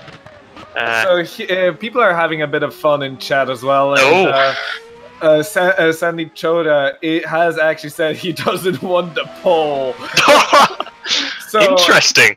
So at that point, we have had Tom van der Voort and George Downward say they'll have him, but I don't think that's how it works, unfortunately. So having a bit of fun, and yes, there's always a little bit of joking around in the chat between races because, come on, there's always a bit of a community around, and that's what we like to see, isn't it? Yes, that's the nice thing about racing. I find that unlike some other game. Professional, maybe not even professional, but high level. Watch your words here, Kacper. High level gaming types, MOBAs, etc. There's so much toxicity, and here there is some toxicity in sim racing. Of course there is, but I feel like there's a lot less, even at especially at top level. To be honest, I think it's always like, at the end of the day, what we've got to remember is people do this for fun. That's why we commentate as well. It's a nice change the evening, maybe after a day's work or a day's study or something. You know, it's nice just to have a bit of a break and a bit of fun sim racing. So it is nice to see that community, and obviously with warm up, a bit of a break between races. It's a good chance to have a little bit of banter, and also to maybe get used to the car again if you were running on the mediums towards the end of race 1, to get used to what the soft tyres feel like again, maybe on a bit of a lower fuel load as well. So that's what the drivers are doing at the moment. Yes, again, they are going to be less loaded up during the race, so that's going to help the tyre wear as well throughout the race. Also, the track has a bit more grip because it's carrying over its grip from race 1, so hopefully a little less tyre wear as well. Hopefully people can get those softs to last 15 laps then, because obviously we saw quite a few people decide to ditch off the soft tyre quite early. So hopefully they can push it for the 15 laps. That's what we'd like to see. We may see a lot of tyre degradation towards the end, and a lot of crazy battling because of it. it could be very, very interesting at the end again, as you say. And we have seen drivers which were having struggles with their tires, which means that now they have to last even longer at times. Although we have seen drivers last this long, as for example, Vino Paolini last race. And yes, you do lose probably about a second lap by the end of it, but that's still not a lot, is it? Yeah, I mean, that gap between the soft and the medium tyre, I think it was pretty clear that that soft could really hold on for quite a way. And you know, it's clearly the fastest tyre here by a good margin. So today that 2-stop was the right move. Hasn't always been though. Obviously, I look back to Silverstone when we last had the dry race that we were commentating on, and Siebel went for a 1-stop there, and it turned out to be the better move than going for a 2-stop. So it's track dependent at the end of the day. So as I say, hopefully these soft tyres will last the 15 laps, and we'll get some great racing out of it. So yes, they should hopefully last in any case. But and you just have to adjust your driving style a little bit. But let's maybe not talk too much about the tires, considering our reputation from the Super League show. That is very true. I think we should probably stop as we move into the race session. Yes, we are a little bit off the rockers when it comes to tires, I think, at this point, and I may have or may have not started it. I blame you entirely, Kacper. Great. As everybody starts to grid up now, make sure they got their right setups on, got the fuel loaded, and obviously you really want to be on those soft tyres now. This is clearly the best choice. So I haven't asked you in the first race, and I think we just were too excited to get back to doing this after 6 weeks of being away. But who do you think is going to win this one? Ooh, tough one. But for me, it's between Tobias Polotzek and Jason Muscat. I think both their paces were pretty good. I think Siebel's maybe a little too far back to maybe go for the race win, but then he did have great pace. I'm going to put my money on Polotzek. I'm going Muscat. Fair enough. I think a little bit quicker and a little bit more consistent in last race. As we're off for our formation lap, and Sandy Choda, the person who apparently doesn't want the pole position, but here he has it. So he's starting off in the front row with Tobias Polotzek in second. Third place for Antonio Hrdljanovic, who we have seen battling incredibly hard with Choda earlier on, and Polotzek. And we have Muscat in fourth. Fifth place for Wopke Hoekstra. He's going to be hoping for a good race himself. Bora Milan starting in sixth. It's a bit of a deja vu moment from last race start, I think. Actually, in fact. Dennis Jordan in seventh. We have seen him be very quick, but can he finish in front of Siebel this time? Dino Paolini in 8th place. Again, can he maybe attempt to finish in front of Siebel, who's right behind him in 9th place? Our race winner from last race, and we're going to see how he does. He has a lot of drivers in front of him, and it's going to be a tough ask for him to win the race. Tom van der Voort in 10th place, the unlucky 10th place, but he did very well to start. Now behind we have Jonathan Holmes, who's making mistakes already going wide in Brussels, and then in 12th Ryan Nash. 13th for Josh Downward, and 14th for Mark Fuller. Jared Bartala in 15th with Edgar Reef in 16th, who's definitely going to want to get some points after this disappointment that was the last race. Meadow Clont, again, the same story. Very disappointing last race. Not up to scratch when it comes to his pace, especially compared to his teammate. With Dowie Tapper in 18th place, and 19th for Rob Mason. 20th for Edward Batalla. 21st for Patrick Gerber, who we have seen qualify quite well and see him fight for the first little bit, but had a bit of an unlucky break very early on in the race. Jeffrey Fournier is indeed racing and hoping to possibly make his way up into the points at the very least. He's, of course, a very fast driver. Jack Mayer in 23rd. And final one of our starters is Matt Strand down into 24th. This could be very exciting. Indeed, as Sandeep Choda comes round to line up. Just gets the last bit of warmth in those soft tyres. Doesn't want to take too much life out of them.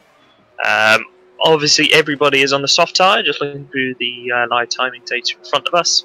Clearly, the correct choice here. Otherwise, it would be a suicide otherwise. Yeah, extremely slow. So they're lining up onto the grid, and we're going to see them start in a couple seconds. And this is going to be exciting. Again, this is a reverse grid the reverse grid from race 1. The top 9 are reversed as we have lights coming on, and all 5 alight. And here we go. Great start from Choda. Polotec slots in right behind Reljanovic under attack, but we have an attack on the outside by Muscat. Muscat up into 3rd place. Great start. But now side by side, Hoekstra and Milan right behind. This is going to end badly for Aru. They're side by side up the hill. Hoekstra and Milan giving themselves no space. Milan pulls out of it, and Jordan's now all over him. Otherwise, I think it's relatively clean through there. Everybody getting through. It's 3 wide down the Kemmel Straight between a couple of the Cosmos there. But otherwise, relatively clean. Fuller, Enstrand, 3 wide with Mayer as well. But there's been contact. There's the Cosmo round. Whoa, and we have Fuller around, and Batala loses rear wing, and this is all gone wrong. I think we cursed that slightly. We said it was going great. I should go and watch it back. You carry on watching forwards. I think Batala just isn't even realizing he doesn't have a rear wing because he just spun his rear tires like as if nothing happened. However, I think that's going to be our first retirement of the race, and I think it is. Yes, Sandeep Choda is doing very well. However, Polotec is under heavy attack from Muscat for 2nd place. Again, we were saying that we think that they're going to be challenging for the win, and I think we are very right. The only person in front of them right now is Sandeep Choda, and it looks like it could be a fantastic battle. The top 5 runners very close together. However, behind we have a move. Zeeble moving on Dennis Jordan, but not quite able to get off the grass for 7th place. But now Zeeble on the inside of Blanchimont. Baulini trying to overtake on the outside of Blanchimont and into the chicane. Not quite able to do it. Breaks a lot earlier, and Zeeble keeps it clean. However, Jordan has him on the rear end again, coming into La Source, and I think he would be very brave to attempt to move right there. Indeed, he would, and nothing doing, it seems. It was contact between Ryan Nash and Menno Klunt that caused the spin. Klunt not leaving enough space into Lecom and just clipping the front nose of Nash, and that sparked everything off behind there. Meanwhile, a bit of a poor start for Antonio Hranovic. He got a bit swallowed up into turn 1, and he now sits 4th at the back of this Leeds train for P1 as Polotec maybe looks to the outside at Lecom, bit too far back, and gets shuffled out, and Muscat will now look to get a little closer there for P2. To be honest, there are a couple trains right behind. There's a train right behind this train, which also has a bit of battle. So we have to really keep our eyes out on any changes in positions, because even Downward and Holmes are very close to each other. Indeed, they are. Holmes obviously lost a position on the start there. He was up in P11. He lost out to Downward when the Cosmos decided to try and go 3 wide with him down the Kemmel Straight. The enemy just made a mistake for P1 and just lost the place to Hoekstra. So he's down to P5 now, and Hoekstra will take that free pass. Meanwhile, who's that drum down the field? Oh, that's Jeffrey Fournier. He's had an issue at P1 as well, because Reef went off the track and round the outside, I think, to get past. So I wonder if Fournier had a bit of a half spin. Ooh, that's not great. Fournier off as well on the exit of Campus as well. He's not looking comfortable at all in that car. Not at all, but there's a battle for the lead at the moment. Choda is under a heavy attack from Polotec into the final corner, side by side, wheel to wheel. Can we see an attack on the outside by Polotec? I think we can. Oh yes, what a fantastic move. Polotec into the lead. Choda, no answer. Breaks earlier and harder than Polotec.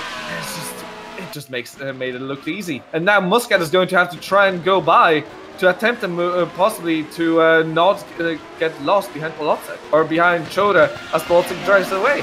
Haranovic struggling to keep Boya Milan at bay for P5 as well. They were battling out the bus stop chicane and on the runs through La Source. That was unlucky for Sandeep Choda. He sort of locked up the brakes going into the bus stop chicane. I'm sorry, but we haven't battled for the lead. He's coming back. Again. We haven't battled for the lead. Choda side by side with Pelosi. 3 wide. Muscat starting to make it 3 wide. He can't quiet because there's just no space on the track. That was unlucky. Choda moved over to block it very fairly and just prevented a possible 3 wide into Lecombe. Oh, Polozek went a bit wide on the exit of the final part of Lecombe there. And he's locked up again through Brussels and gets way offline, and Choda's really starting to close up now.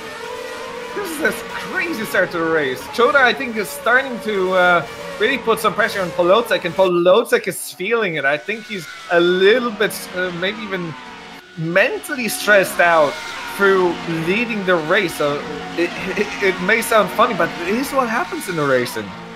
It's a very high pressure situation, knowing that you are leading the race and you've got the chance of the win right at your fingertips. But you know, it's so easy to get things wrong here. Hoekstra got a really good run out of Puan actually on Jason Muscat. But oh, who's that? That's Choda. Choda's lagged out into the wall. I think it's just a lag. I hope he's not going to be losing this place just purely based on lag. But now Hoekstra has a run on Muscat for 2nd place, possibly. He does. He looks to the inside, up into the bus stop chicane. They're side by side, and Hoekstra straight up the inside covers it off. And Polozek's had an issue for the bus stop chicane, got into a bit of a half spin and lost a little bit of time there. And unfortunately, Sandeep Choda has retired. Well, out because disconnect, and Fournier is out as well with suspension damage. What a disappointment after starting from the pole and running in 2nd place, and I think it was running like as if he was trying to actually win the race. What a disappointing end to his challenge. However, Muscat is going to try and get back on Hoekstra for 2nd place, and I think he's going to succeed with DRS. Now he's already in front as the DRS opens. Indeed he is. Battles everywhere as well. Downward is looking to get P11 off Menaclon. Oh, contact! What has happened there? Oh, there's more contact! And Siebel caught. No, Siebel's got through it. Who was that who spun as well? Jordan and Muscat. Oh no, what happened there? Muscat closed the door, and I think honestly it all began with him closing the door, then getting spun out, and at that point, and luckily I do think that it's Muscat's fault. I don't think he left enough room there, and that's caused a bit of a chain reaction, and I'm sure that'll be looked at after. Meanwhile, Sandeep Choda has rejoined, but will be a lap down, unfortunately. You know who that is all a great news to? Boya Milan, who's currently in 2nd position and chasing down Tobias Polozek.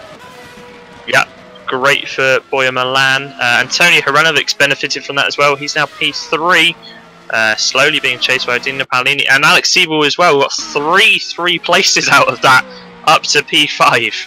And Tom van der Voort as well, up to P6. Wow.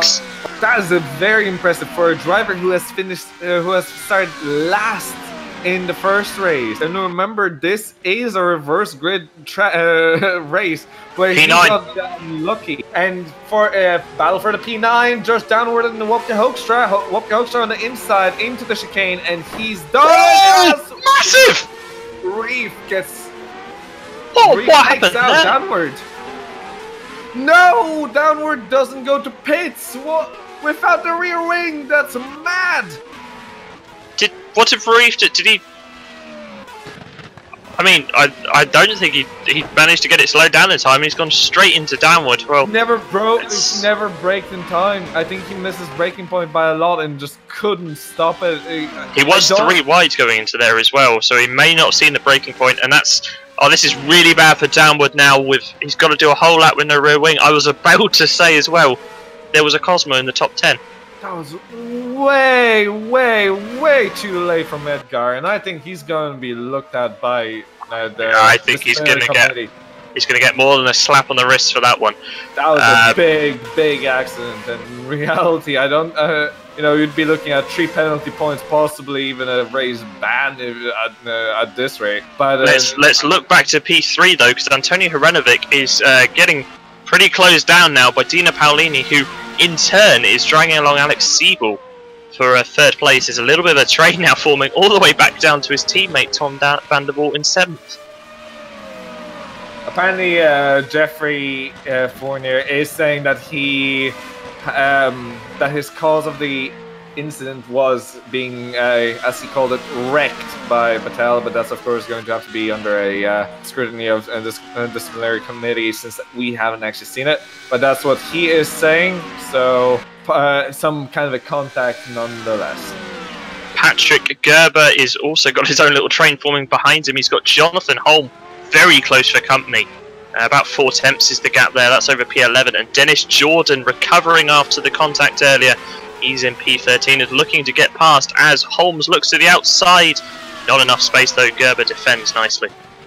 As there's a comment on the YouTube, and I haven't even paid attention to it too much, but look at David Tapper, who has retired last race. He's in 6th place. P6. That's totally correct. He's done brilliantly with a great recovery drive, just like Jason Muscat in race 1. And again, he's picking up vital points for Cedric. Looks at P3 now. Hrenovic's going to have to defend from Paolini. His family goes round the outside with DRS. He's going to be a sitting duck here, Hrenovic. He tries to move to the inside to block Siebel. Siebel now tries to pick up the slipstream from Paolini.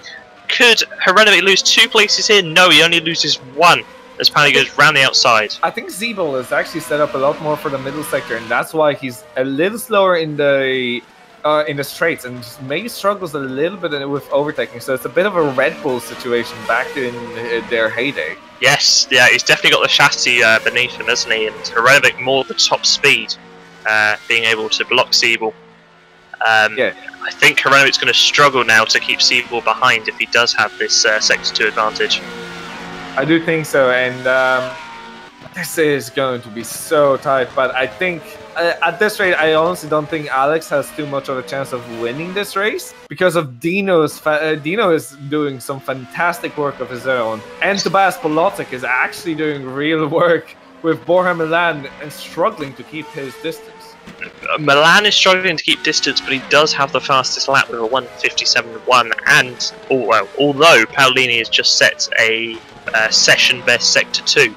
So Paolini's lapping very fast as well. Milan is now catching up a little bit, but again, Paolini, it's going to be a close battle. I think it's going. And we have a Van der Voort who just span off, and luckily he has lost another 2 places, and he's now under attack from Menoclon for 9th place, or possible attack soon. Oh, look behind for P11. Gerber again having to defend from a very quick Dennis Jordan, who's trying to make up some ground to recover after his contact early on with Jason Muscat.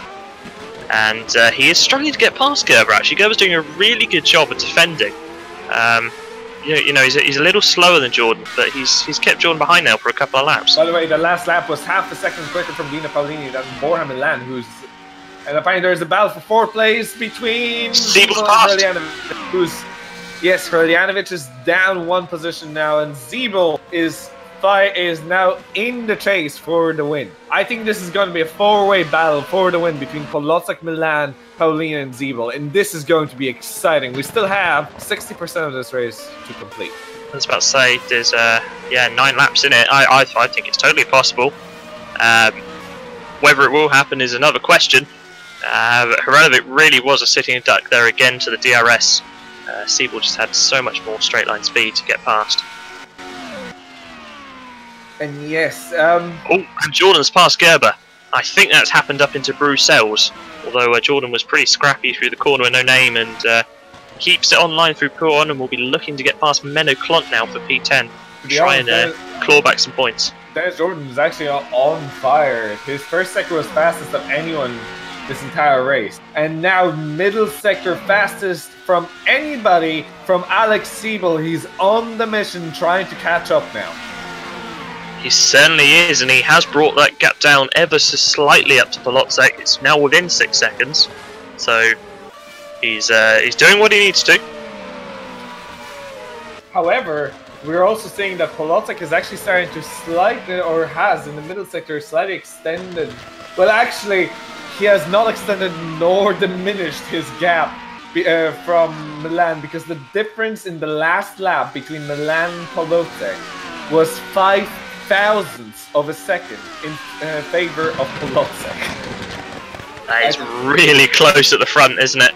I tell you what, have a look for P5, because Hranovic now having to defend from Kacper, who is on that resurgence from the back of the grid, and he's may have a run around the outside here, down the Kemmel straight. He should have DRS again, and I think, oh, he's all over the grass.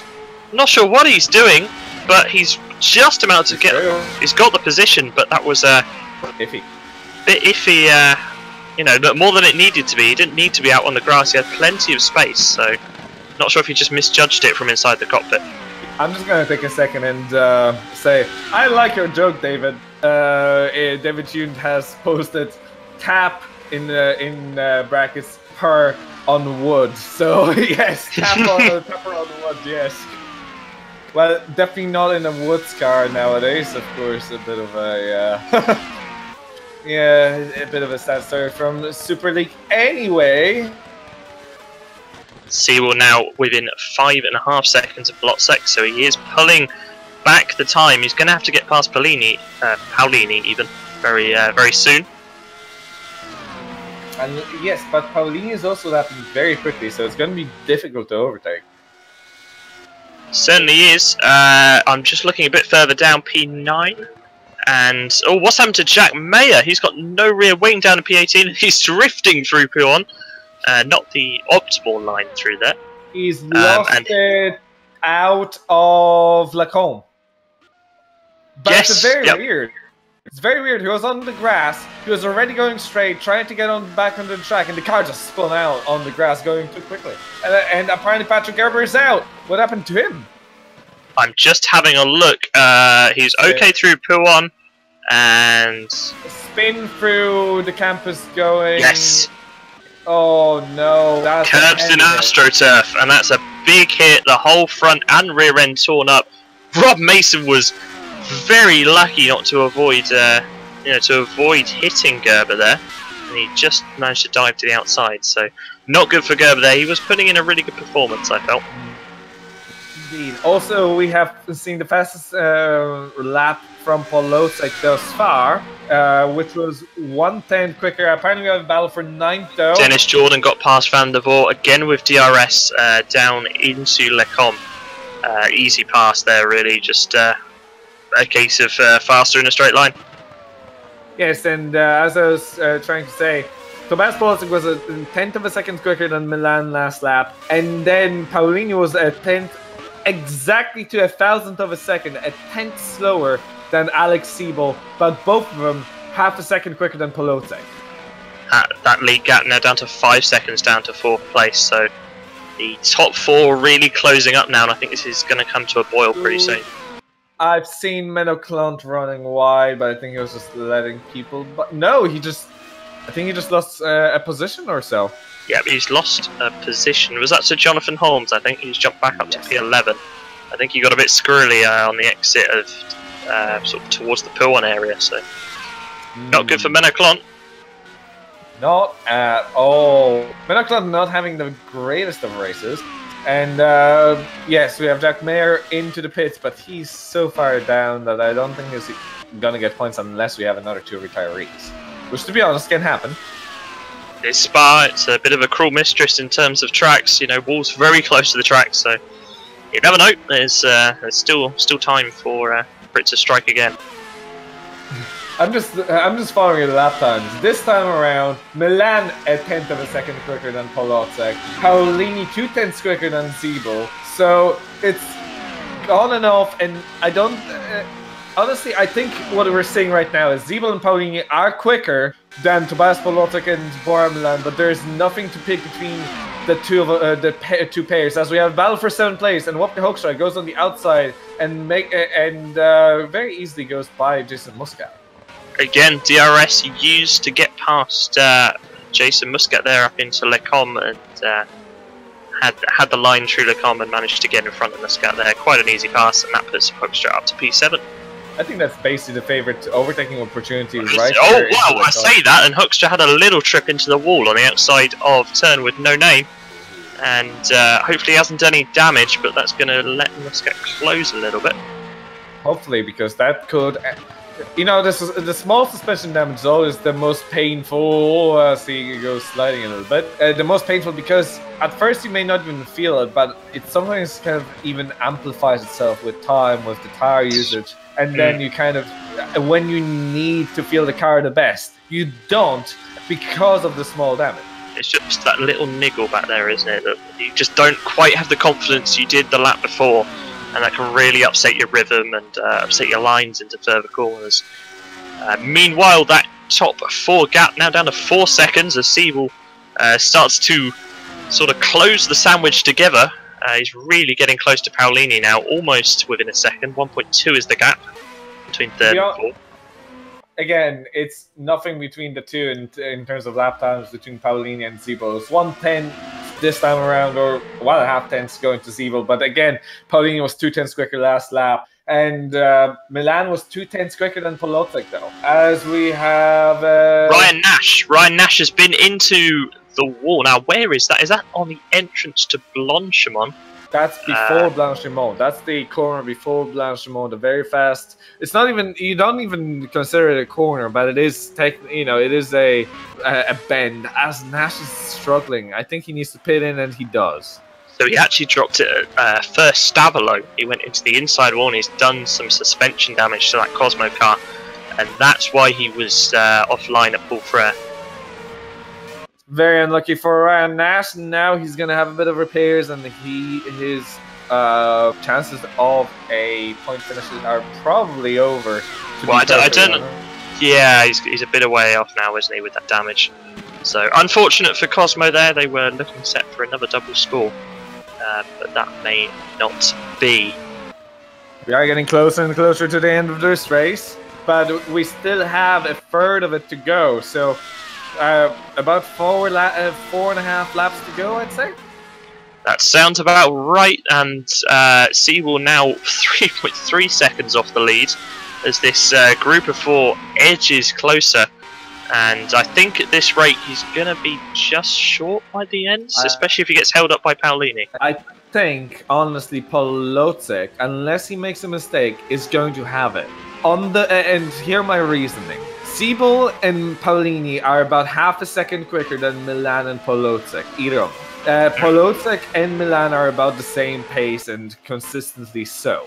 So at the moment, Milan is a bit of a buffer to Kołodziejczyk, willingly or unwillingly. So at this point, we have 4 laps to go.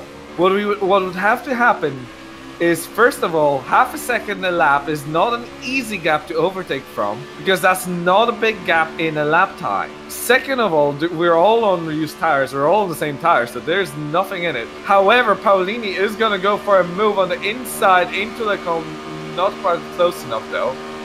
And now they're battling. This is going to really help Siebel get even closer, and even better for Kołodziejczyk because he can just streak away with the clear air. So I think you were absolutely spot on, my sir. Well, let's not curse it. We've done that before. Let's not go there. All right, let's not say anything. Let's just watch and commentate on the action that's unfolding. We've cursed way too many people in our time. Perhaps. But it is a bit funny when it happens every time. Hey, no deliberately altering the result, right? I'm not doing it deliberately. I can't speak. Easy for you to say. I was just looking through. We still got a little bit of a close battle. P11 there. Holmes just keeping him in a Klontner Bay. There's about a second in it there, and obviously we need to keep our eye on this P2 battle. Oh, you're very right about the battle. Costing them dearly. They're already 2.1 seconds behind Kołodziejczyk for Milan. This could end up costing them more than it's nearly worth. It's worth, yeah. I think if you had any sense, you'd be trying to work together here to try and close up instead of battling each other. But obviously, everybody wants that podium position and those extra points. So they're not just going to roll over for Alex Siebel. And again, Milan's not. I don't think Milan is quick enough to catch up to Kołodziejczyk. You really need Paolini to overtake Milan and then attempt to catch up to Kołodziejczyk. But they only have about 3 laps to go. Indeed, time is sort of running out on this one. As will Paolini look to make a move with the DRS, he may do on Milan. I think Milan may be a bit of a sitting duck. Him to Lecom, he makes a dive one way to defend. No, he was way too far. Yeah, he was a little bit too far back, wasn't he, actually? So nothing doing there into Lecom. He may look a little later on in the map. It was a bit of a a look scare tactic, but nothing more. But look how close Zeeble is to Paolini's rear wing. This is so close, and it could end up being that Paolini, for all this battling, could actually lose the position to Alex Zeeble. Yeah, Paolini had a bit of a lock-up actually into Bruxelles, and that's what's cost him that little bit of ground. What is happening in the back? Oh, Hrenovik's been off. What's happened to Hrenovic? That was out of corner with no name. He's dropped down to P8, and that is not good at all there. What? Let's just verify what happened. Just too wide. Yeah, onto the AstroTurf and lit it up. And he has made contact with the inside wall, so hopefully there's not too much damage. Yeah, he tried to keep it out of the outside wall and turned a bit too much on the AstroTurf, and then it ended up biting him on the other side. And now he's going to have to keep Dennis Jordan at bay, which I think is going to be a bit of a tough task. Jordan is lapping extremely fast. Oh, this is gonna be interesting. Can we see Paolini overtake Milan or Alex Zeeble attempting a move on Paolini? Now, this is gonna be fascinating. Indeed it is. Zeeble has dropped a tad back, maybe trying to line them up into a Rouge. Paolini's really got to stay close to Milan now if he wants any hope of getting past up at Lecom. This could be an attempt. It's closer. But does he have the top speed? And can he go through a Rouge quickly enough? I think he can. I think this is a move. I think this is the move that he can use for his second place. Here he comes with the DRS round the outside. He's got to hope that he's not going to top out. You say that, they're side by side. No, he's definitely passed. Well done there. Well done. That was a great move as he slides all over. A little bit of a twitch.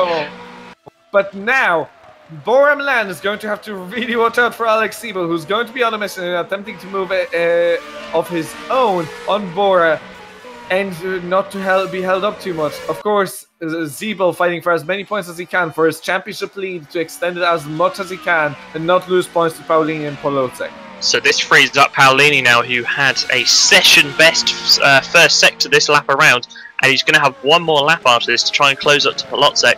Can he do it? The gap's 2 seconds. It's going to be tough. But with Zeeble now being held up by Milan, it's Paolini's best shot. I feel like he has no chance. And I'll tell you right now why. I think that Tobias Polos just did the fastest lap of his own race. And it's probably only about 0.7 of a second slower than what Paolini will be able to do. So, with that in mind, in the worst case scenario, I honestly think that Tobias Kołodziejczyk is just going to have enough of a gap if he can keep this maintained to possibly win. But it's still one lap to go. It is the final lap. Yep, and Zeeble went for a look. It is the final lap. Yeah, Zeeble went for a look on Milan into the bus stop chicane, tried to go around the outside the long way, and it didn't quite work. But he should have him on DRS now, up into Lecom. So we'll keep an eye on that one. Yes, the difference between Paolini and Kołodziejczyk last lap was 0.05 of a second. That's not enough. That's clearly not enough. It's not. It certainly isn't. And now watch as Milan has to defend on the inside from Zeeble. He's going to try and go the long way round. Wasn't given much of a choice of which line he could take, but he's passed, and we're not even into the braking zone. Whoa, Milan made a look to try and give him another attack there, but a bit too far back. That's a great move from Zeeble. He basically carbon copied what happened in the lap before with Dino Paolini. And at this point, I think this is looking like it may just end up like this if Zeeble doesn't make a very unusual mistake like he just did. He did drag his front wheel a little bit. Oh, this is a little tense. Certainly is.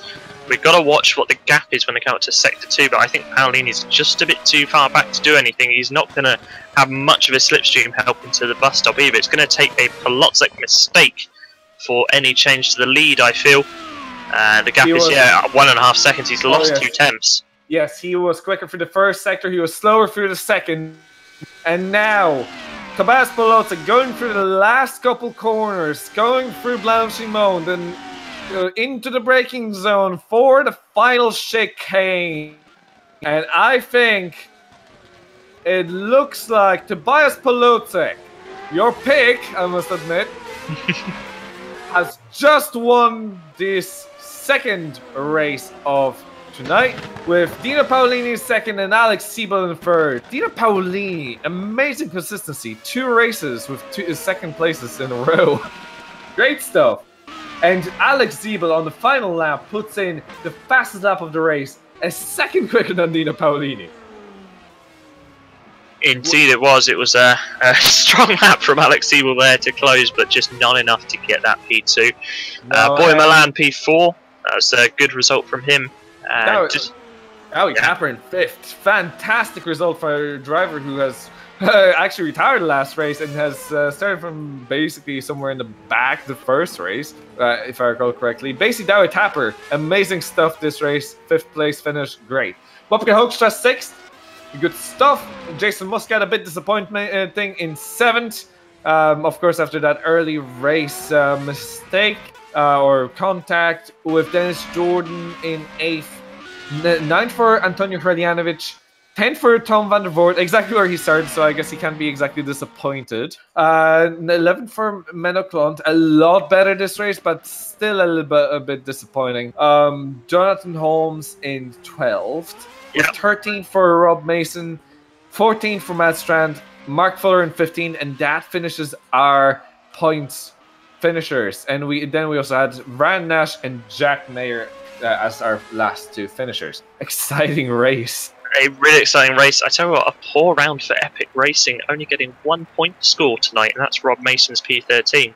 Otherwise, it's been retirements, and that's due to disconnects or clipping walls, so not good for Epic Racing there. Great result for Tobias Polotza, coming from P2 on the reverse grid and taking a really solid win there. I wonder what it would have been like if Sandeep Choda had stayed up front. That's my only thought from this one. I think it would be a very interesting battle because he was about as fast as Polotza. However, that would mean there would possibly be a buffer between Polotza and Paolini, or between Polotza would be the buffer. However, what it would also mean is that Polotza would not be as far in the front, I don't think, because there would be a battle going on for the lead. So there's a bit of it could have been a double-edged sword, to be perfectly honest. Indeed, it could, and well, hopefully we'll see Sandeep Choda out next time, because he did show some pretty good pace tonight. Good racecraft. But I think back to race 1 with his battle with Hraljanovic, where they went 2 wide for almost the entirety of Sector 1. So, you know, great performance there. Yes, absolutely fantastic, and I hope that this race was as exciting for you. Let's see if we have anybody lining up for... No, we don't. Nobody for the interviews tonight, but... Not yet. Oh. Anybody listening that has finished the race, we are welcoming some interviews. We're probably going to take about 2 or 3 if anybody wishes. Especially if you finish on podium in any of the races, we will highly welcome you in for a bit of an interview. And how about a driver of the day? Mike Pitman is saying to us. Ben? Oof. Oh, that is a tough one. I mean, you have to say it's hard to look past Alex Siebel with this pace tonight. Obviously, you know, almost pure domination in race 1. Great driving in the second race. I think notable shout-outs to Cosmo in race 1 for the double point score. That was also very good. And also Tobias Polotza put in a really good effort in race 2 with a good win there. And Dino Paolini second in both races. Tough one to pick. I think you'd have to lean towards Siebel though. Huh. Interesting, because I'm going to go slightly different. Oh. I am going to go for Dino Paolini. And here we go. Why? He has finished second in both races, which is very impressive. He's only started 1 place in front of Siebel in second race, which basically they kept from the start till the end. But one thing I'd like to point out is how he has had even though he did pick the inferior strategy for the second race, or for the first race, he still came in second, and that can't be said about everybody. Plus, he did absolutely amazing job catching up in the second race. Again, he was basically the same pace as Zeeble, except for like the last lap. So I feel like he well deserves the driver of the day. And yes, Zeeble definitely is one of them, but I think I'd argue that Dino Paolini had is well deserving of it, just purely based on the very, very even pace. Exactly. Dewey Tapper is also an honourable shout, I think, for a great recovery drive in race 2. Second race, yes. Exactly. For keeping the nose clean and getting some decent points back for Cedric. And I think Drake did all right as well with double point scores in both races as well, which is something they haven't had for a long while. So good showing from them as well. I think we have an interviewee. I think we may have an interview. Let's grab him in here. Well, we need to wait for him to actually unmute himself. But say he can't hear us, can he? This is awkward. A little bit. In any case, yes, the race was fantastic, and both races were filled with battles. But the thing is, I feel like the second race was nearly just a little bit more tense. I'll be honest. Well, I think the whole sort of four-way battle for almost for the lead was great, and I think if we had a few more laps, it would have been a little closer. And yeah, totally was definitely intriguing. Oh, sorry guys. There he is. There we go. So, hey Wopke, and welcome after 2 interesting races. How do you feel about them?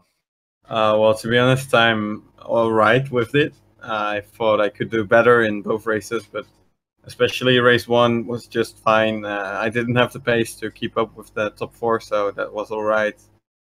To get P5, it's the maximum I could have got there. But in race 2, I had an incident with Jason, unfortunately. I braked very late for the corner. I think I had the corner, like as in I would have held the inside line and he would have had space on the outside, but I guess he didn't expect me to come from so far back there. And we collided, and once our cars touched, they just locked together, so we had no chance of getting them back straight and continuing on as if nothing happened, and that's unfortunate. Yeah, we've been watching it as it happened, actually, and it was a bit of an unfortunate contact because it seemed like it was going to be a very interesting battle between you two, and it was a very nice, going very well until that point. So just a bit unlucky in the second race, but still first race, 5th place, still not bad at all. So good job, Bobke, and this. Again, it was an exciting race from our perspective. And how do you feel about the general? Did you have many battles outside of that? Because honestly, it was nearly hard to keep along with all the battles going on. Well, in race 1, not really. I was just sitting there behind Borja. But in race 2, after the crash, especially, yeah, I was quicker than a lot of guys that had passed me, and I was able to overtake a few people, so that was nice. And well, to be honest, it was quite hard to really do anything with all the DRS. And if you were in a train, there was barely anything you could do because everyone was having DRS. So yeah, it's only the front guy who was unlucky, and he would get passed by 2 people, but then in the next lap he would have DRS and they would get back past. That's what I suppose happened at the front a lot. So yeah, it was mainly the DRS, and a lot of people had short gear, so it was quite hard to overtake. We've seen a couple drivers actually did indeed end up they ended up being so much quicker, and then suddenly just cut out because they just hit the limiter. So that was a bit funny to see, especially in the first race. I think some of them may have become wise to it and changed it last race. So honestly, I don't think we're going to be getting too many more interviews, Ben. Indeed, I think it's time for, as you always like, a bit of final thoughts, a bit of final reflection on the evening. And what a great evening of racing it's been. We had some really good battles and great performances throughout the field. And should be interesting as we move to Monza next, which is another top speed circuit. There's going to be plenty of slipstream passing. and you know, I can't wait for that one. I love the RS's passing as well, to be fair. Just supplementing that bit of the slipstream. But yes, no, it should be fantastic, and Monza is always a fantastic circuit to just even look at. It's always interesting. It seems so simple, but so difficult to get right. And so with that said, I think we're going to be... I think it was a fantastic race, and especially the second race, the battle for the lead was amazing. We have seen some great respect between a lot of the drivers, to be honest, and some of the battles in first race as well, in between Choda especially and Trelljanovic. And I think with that said, I will invite you to tomorrow, same time, to watch our Super League, our Premier Series. Then, from then, do we have anything on next week? So we've got the Supercup show next Wednesday for a bit more in-depth review and analysis of all the events of today. So that's over on the Sim News TV channel.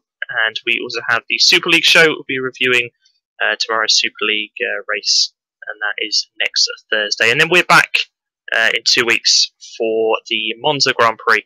And that's again being streamed on both GPV and simnews.tv. So that will, of course, and we have ITC back next week. So that's going to be very interesting. And anybody interested in having any interest in touring cars and close racing, I highly recommend you watching it, because let's be honest, touring car racing can be extremely exciting. Yeah, that's going to be so great racing there, really close, and maybe a little bit feisty as well. So with that said, I would like to thank all of you for watching, and wish you a good night. I was Kacper Kołodziejczyk, and joining me was Ben Willis. Right, thank you, and we'll see you in 2 weeks. Bye-bye.